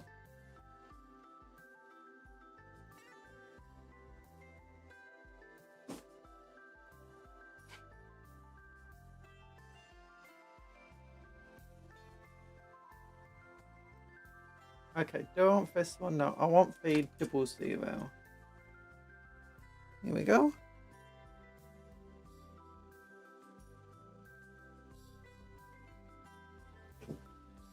Get rid of that for now. Bring you down a little bit. Then we'll go yellow, blue.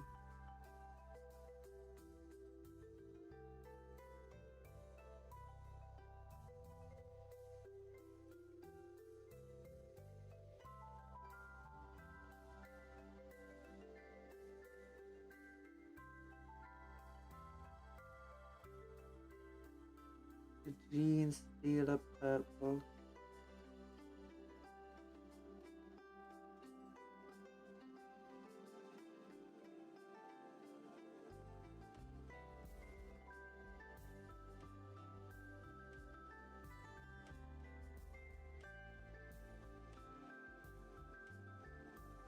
Sooner has the open domain expansion is 200 meters, still for largest. Second largest compared to your mum!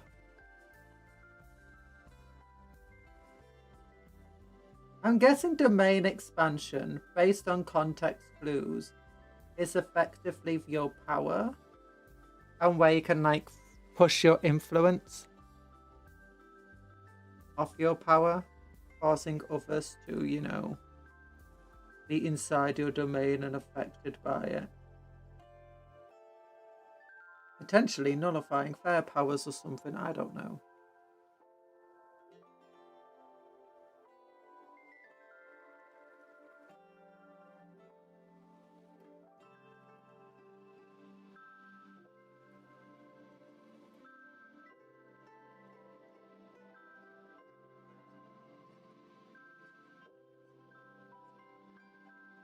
Domain expansions are techniques of special grade sources, rare exception of Higurama. Domain expansions have the ability to not make your attacks not miss. Skill issue if your attacks are missing.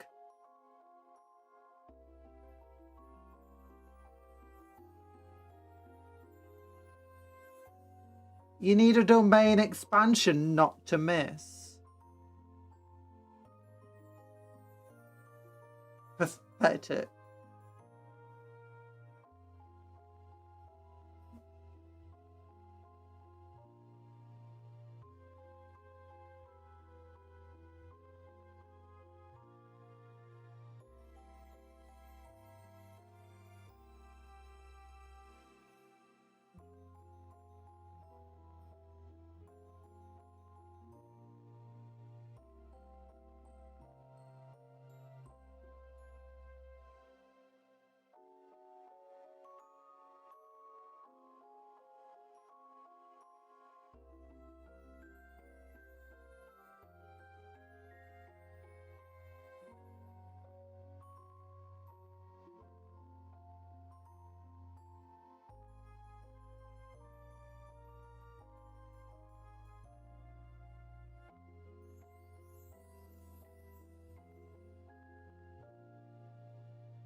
Cupcon is spot on with domain expansion.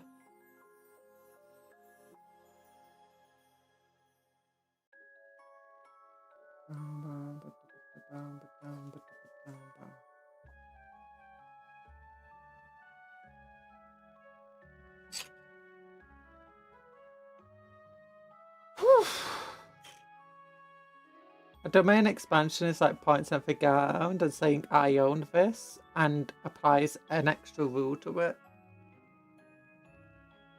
You know, that's just normal stuff to learn. You go into someone's house, you point at the ground, say I own this now. You have to pay me 10 cheeseburgers a day or get out my house. And that's how you get infinite cheeseburgers. Now you know my secret. Also why 20,000 people have a restraining order against me. Still, the contract for cheeseburgers still applies through it.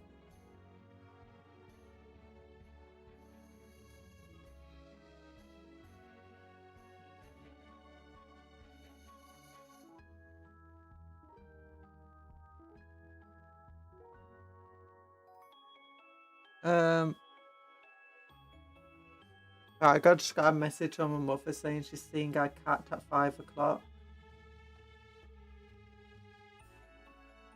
Because she's in hospital. What time is it now?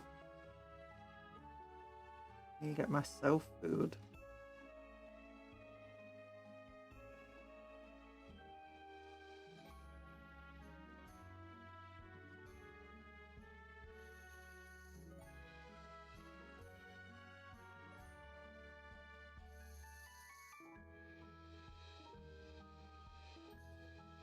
Gosh, that's way too much paint on the brush there.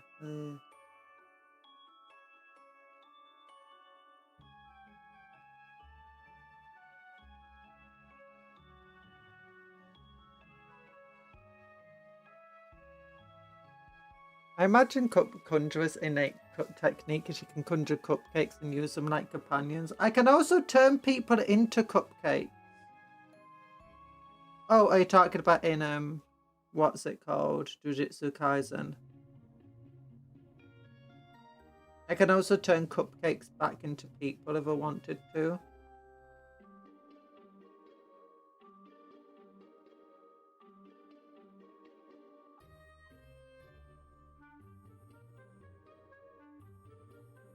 Also, since I am a cupcake, I can conjure myself into existence and out of existence. And through different time zones.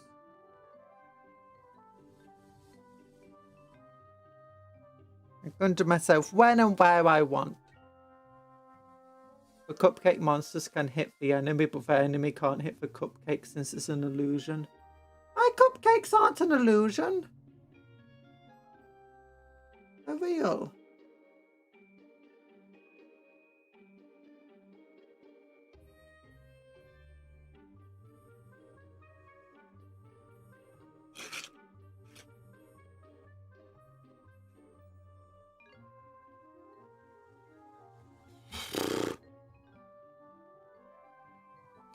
Just let me text my mother back.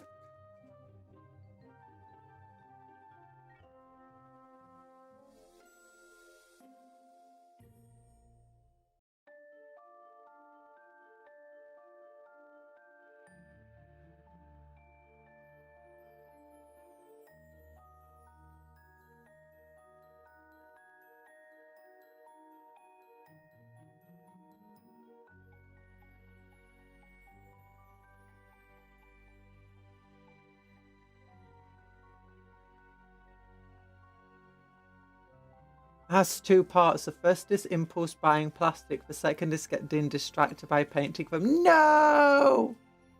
Basically, I have no idea what idle transfiguration is. I mean, I can conjure cupcakes. I can turn people into cupcakes. I am a cupcake. I can change my shape and form because, you know, it's just a cupcake. It's all just cupcake.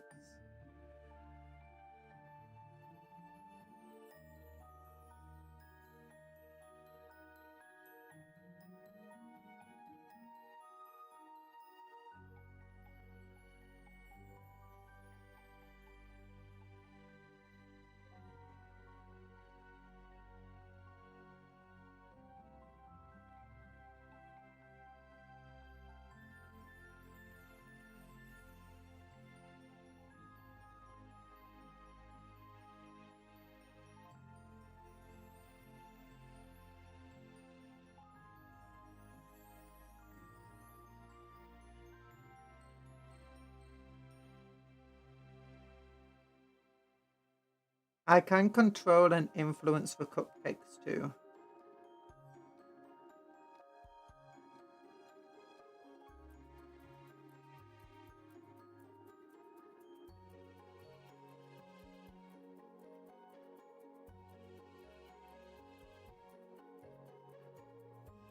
Also, if something happens to me, I can just conjure myself back.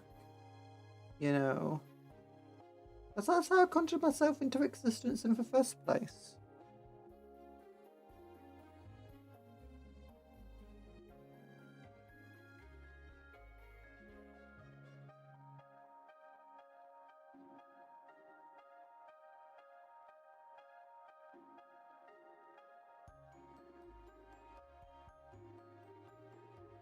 There we go. More tentacly tentacles. Oh no, idle transfiguration is manipulating the very soul. Oh, that sounds cool.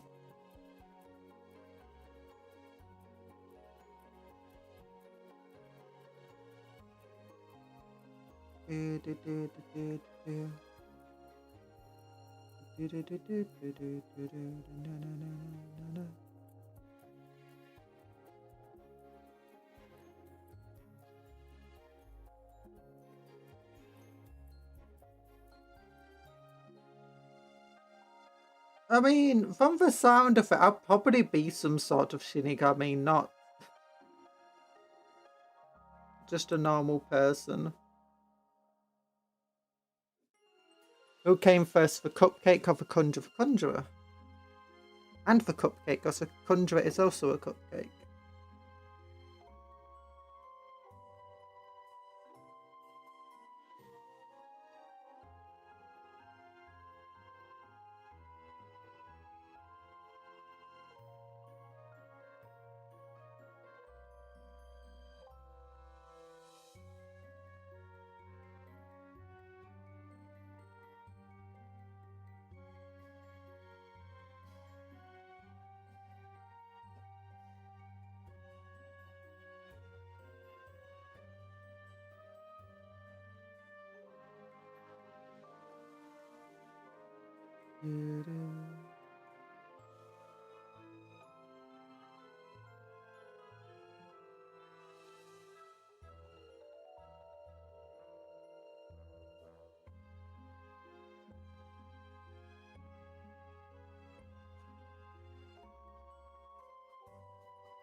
Oh gosh.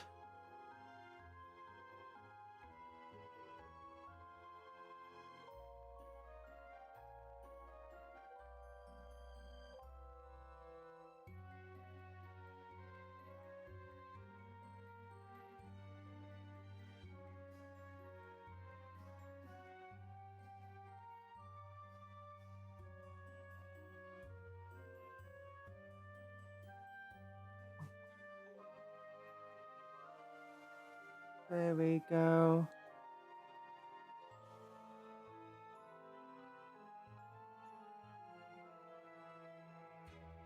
Oh, I missed some messages there.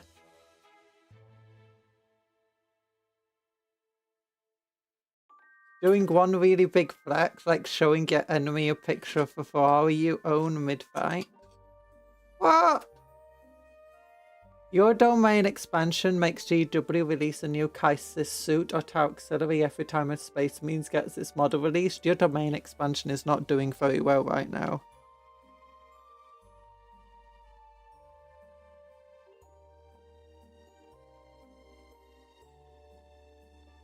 In that being said, it looks like Old World are gonna get Tiger People at some point. So, you know, 3 Tau Auxiliaries.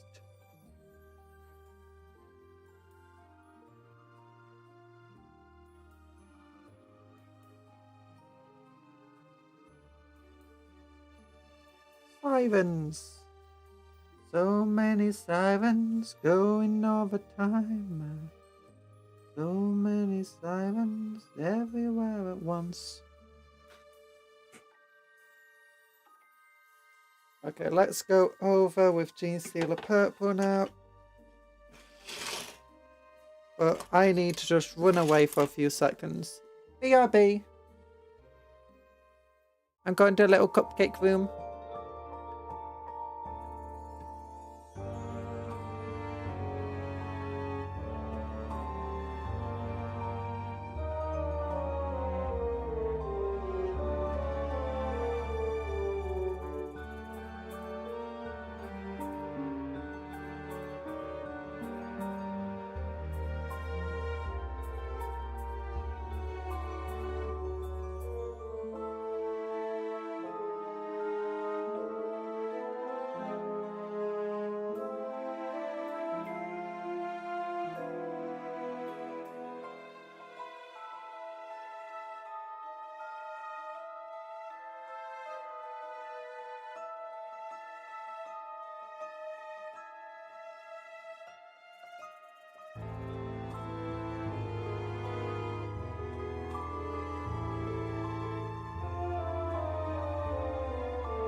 Hello! You see people using Seraphon. Oh, for Lizardman models. Yeah.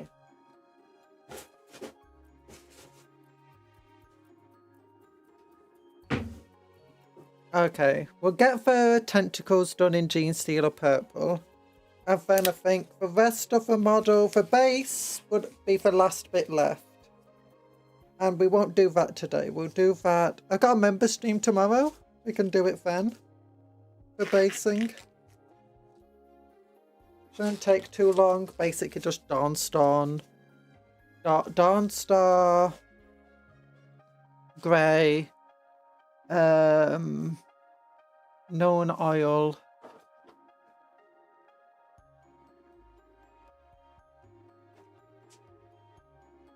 Ex Nihilo Conjuration. Oh gosh. Is there any new things on the website.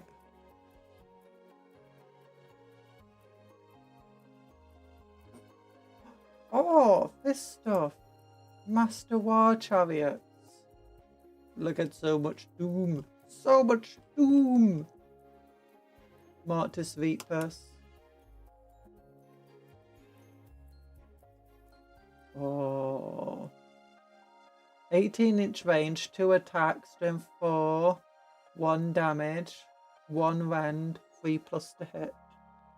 They seem pretty dangerous.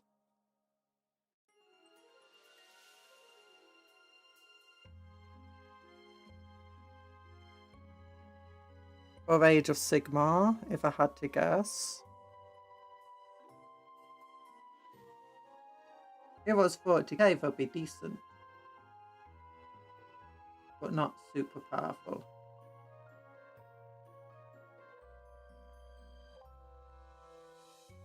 Short to range heavy bolt rifles.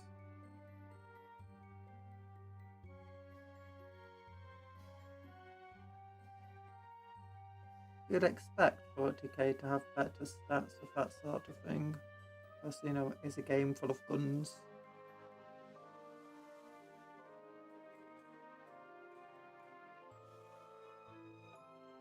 Oh, imagine Necrons with bows and arrows. Oh gosh.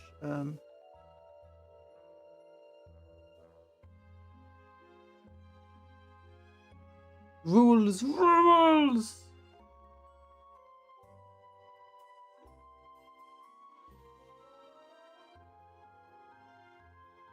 Recruit need their great to Narlock's back. My goodness.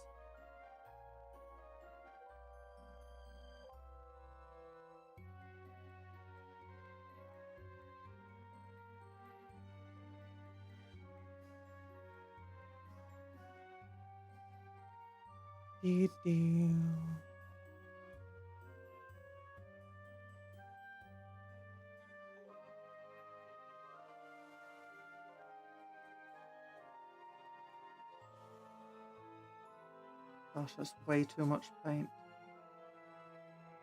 Because he's got a different consistency and texture. Might put some Norn oil over that just to... They're not looking too bad, are they? Lictors and stuff. Maybe the tentacles is a bit much.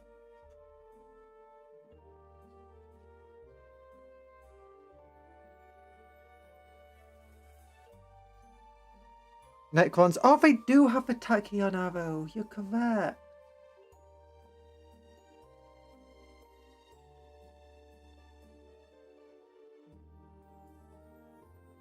And it's fired on like a little crossbow mechanism on for this.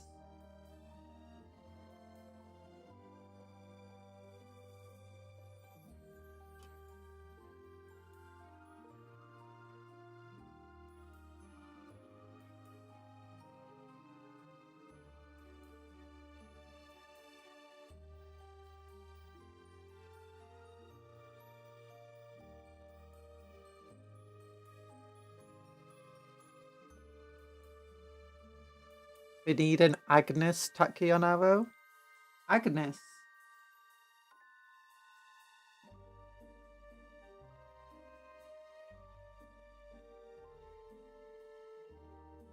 What's an Agnes tachyon arrow?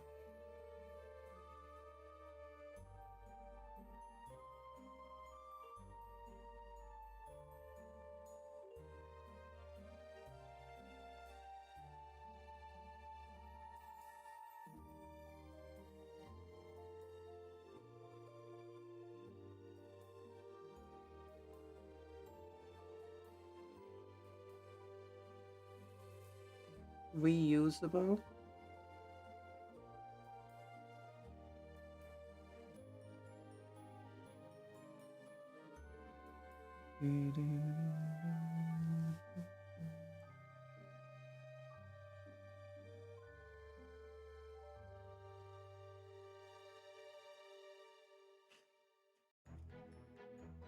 Angus beef burgers.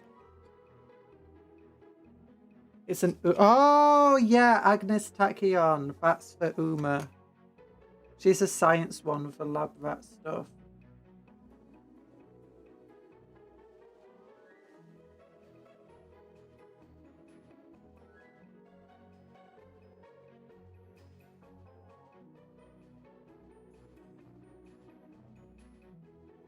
And she has a lab coat.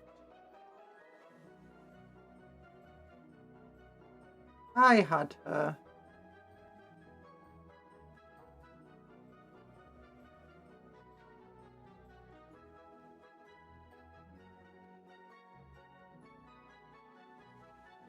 Yeah.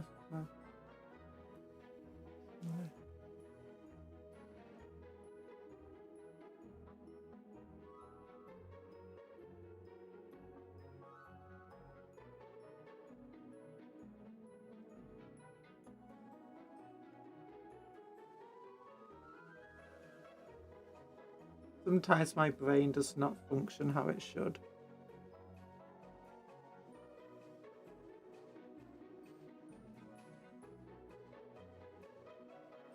Got this one hair that keeps getting everywhere.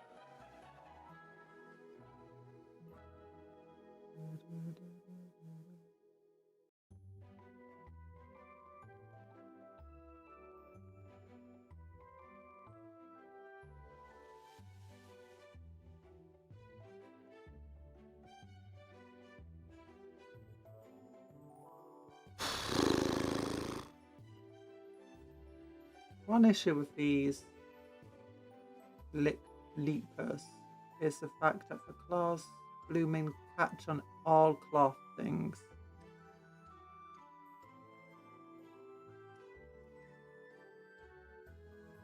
I need to get some Magil's purple on for little things here.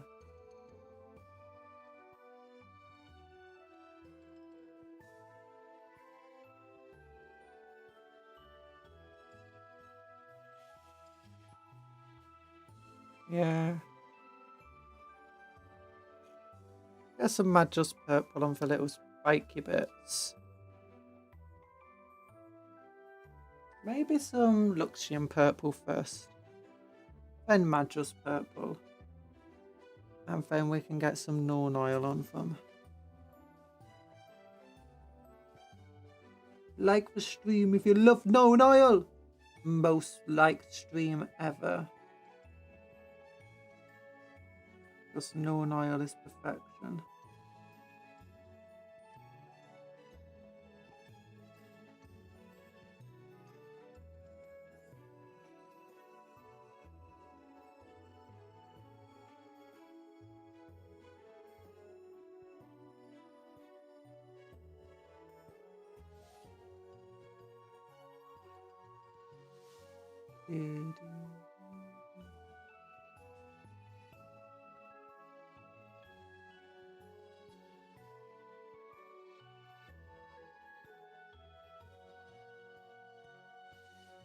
Gonna have, what am I gonna have for tea today? Oh yeah, I got meat and potato pie, also known as a cottage pie. Oh, so tasty.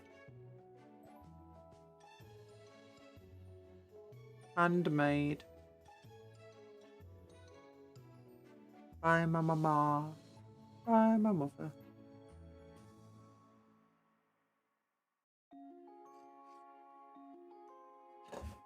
Oh gosh.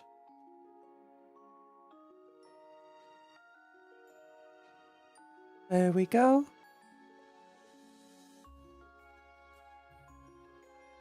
Sorry I've been a bit slower today, a bit whatever. Not as talkative, not as active. Just got a lot on my mind.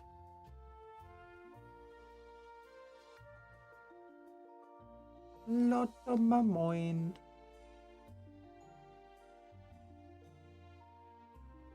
Here we go. Oh. Everyone's favourite Tyranid is the fun Ryan Leaper. Actually, mine's like a so-and-so, but probably not an emissary, actually. Not an emissary, a simulator. The new Sylvaneth box is such value. 3 tree lords, which can be converted to another unit. With those smaller trees. Yeah, for 3 Terminators. 3 Terminators, is that what they're like?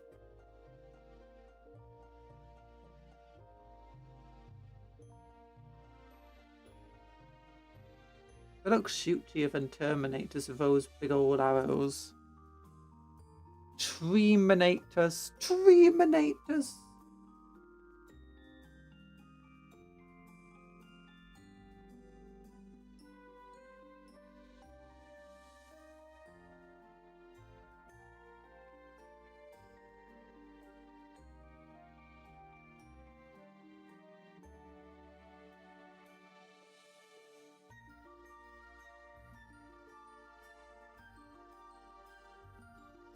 I am semi-disappointed with the value of the battle forces right now, because they've gone up by another £5, up to £160.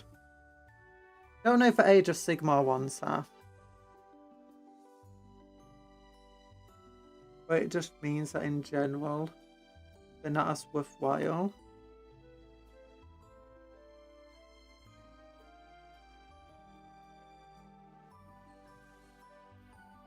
Yep.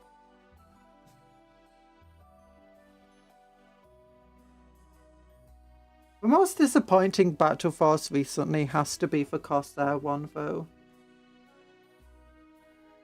It's got models you want in them. It's just for the price and how few models you get. It feels a bit insane.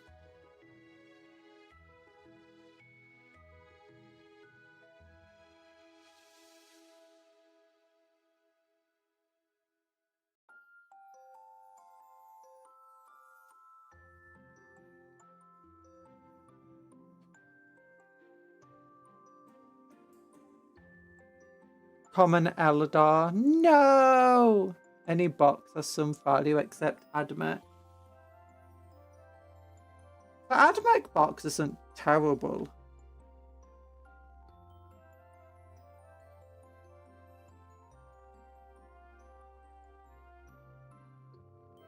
There's definitely value to be had there.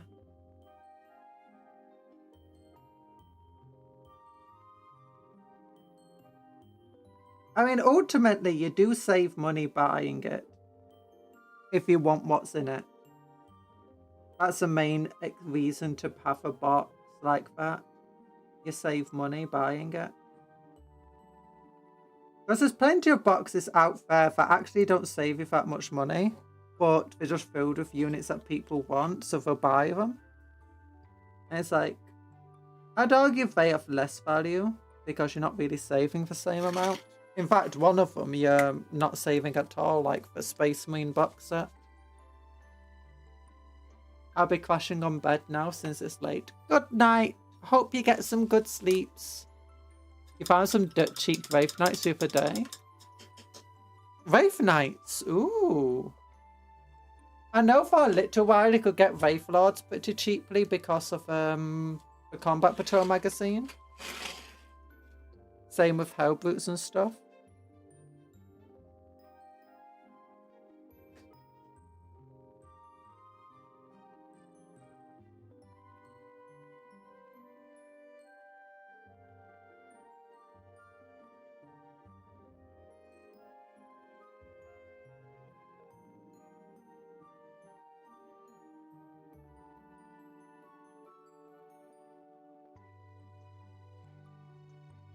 Okay.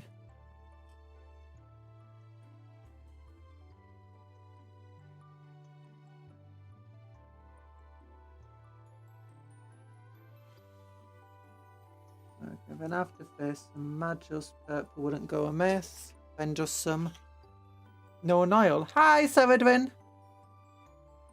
Wraith Knights of the Eldar Titans. Yeah, they're not quite Titans. Wraith Knights of the Eldar equivalent to Imperial Knights. They then have the Revenant and the Phantom are their equivalent to Titans.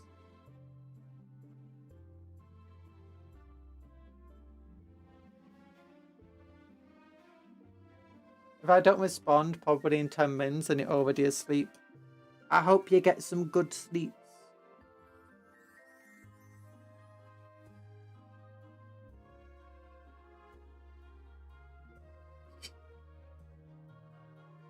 Oh, contrast paints, how I love thee. So quick. Do this.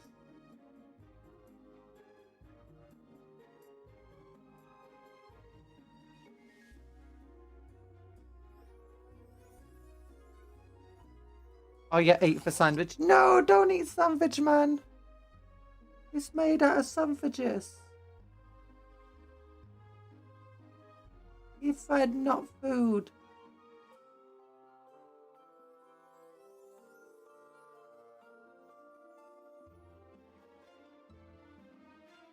Sandwiches aren't friend, they are food. But sandwich man, he friend, not food.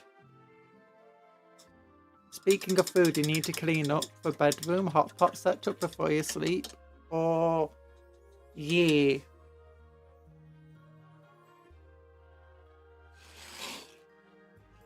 Clean it up good.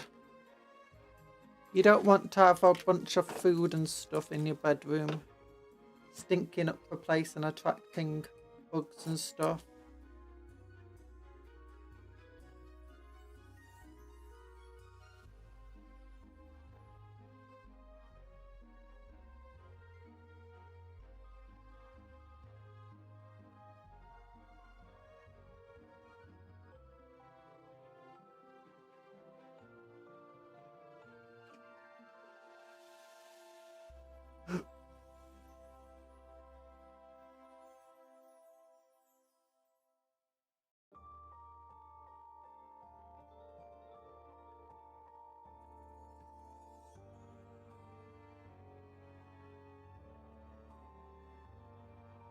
Strength 4. Rend 1.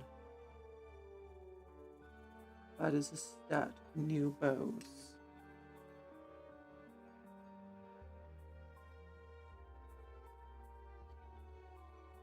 Two attack.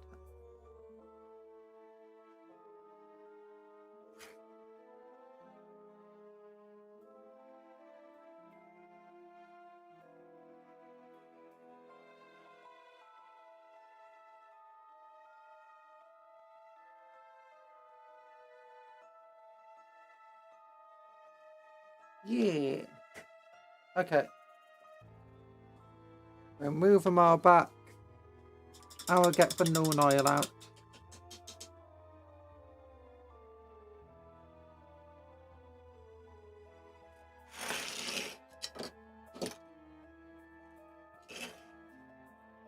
How are they all looking?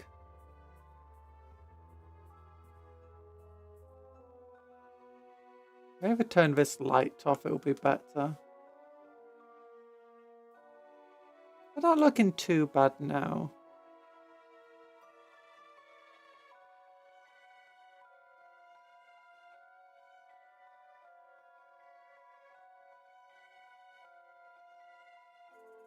They do look a bit messy. Sadly, Shaiish purple, no. No, Niall, yep.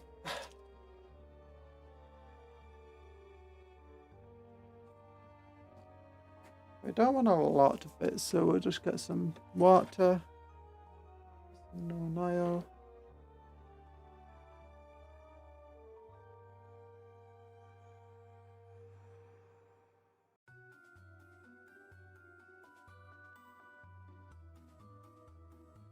Oh gosh, that was a bit much.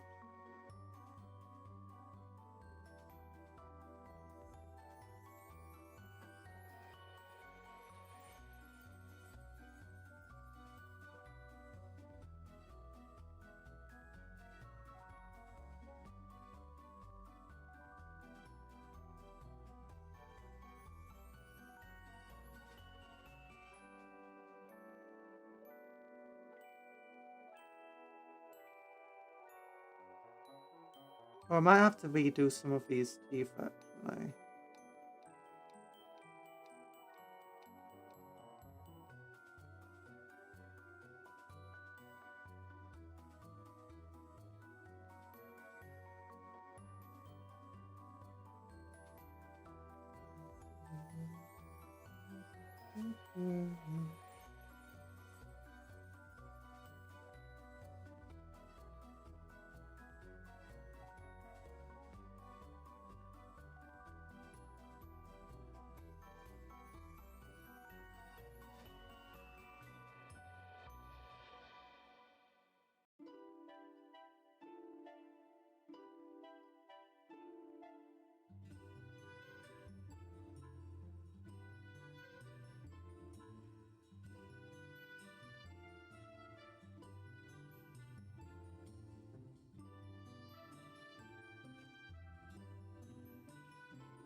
There we go.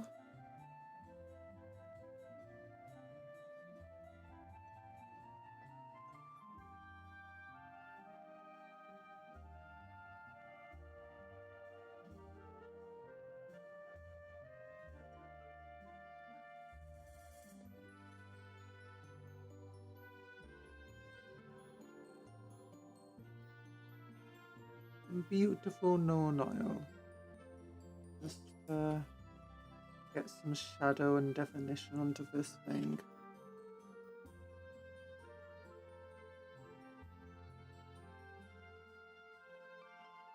And to make my painting look a little better.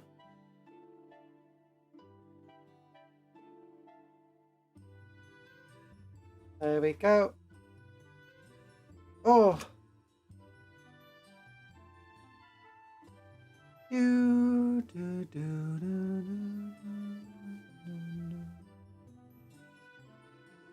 We're almost done.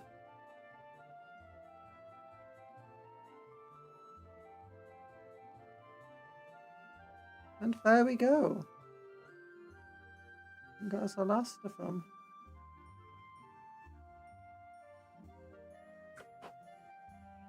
All that's left to do is the base. And they're not perfect, but and I got three more of them, I think, to paint as well, so I mean, they're definitely not going to be amazing. Somehow this guy turned out better, even though we went with the exact same colour scheme. Don't know why. Basing time, yeah, we'll do that tomorrow in the member stream.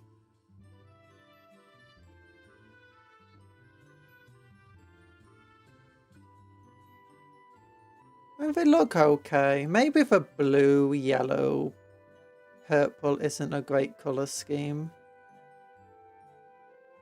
Maybe it's too noisy. I don't know.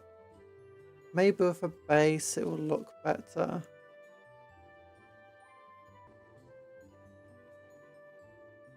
I don't think it's showing up very well on the camera, mind you.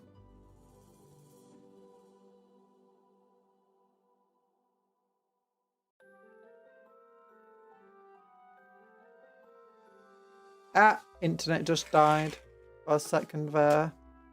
But it's fine.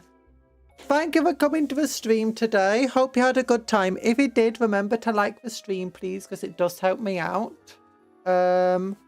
Is it like anyone like Briar live or whatever? Sorry for being a bit distracted and all over the place today. Briar is live. Okay, we'll raid into Briar. We'll give her a nice old raid.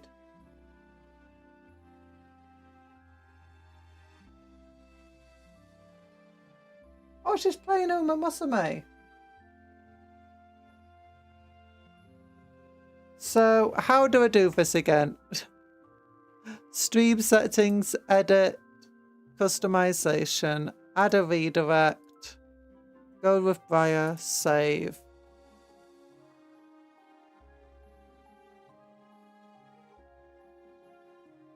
And also, don't forget to do a cupcake raid. Cupcake raid! Copy and paste this. Yeah. There you go. Big love hearts to you all. So give lots of love and attention to Briar. Make sure to take care of yourself. Be kind to us and vice versa. Work hard, play harder. Eat good food, sleep well, dream of cupcakes, but don't eat the cupcakes as friends, not food. Goodbye, everybody. Bye-bye. Whee!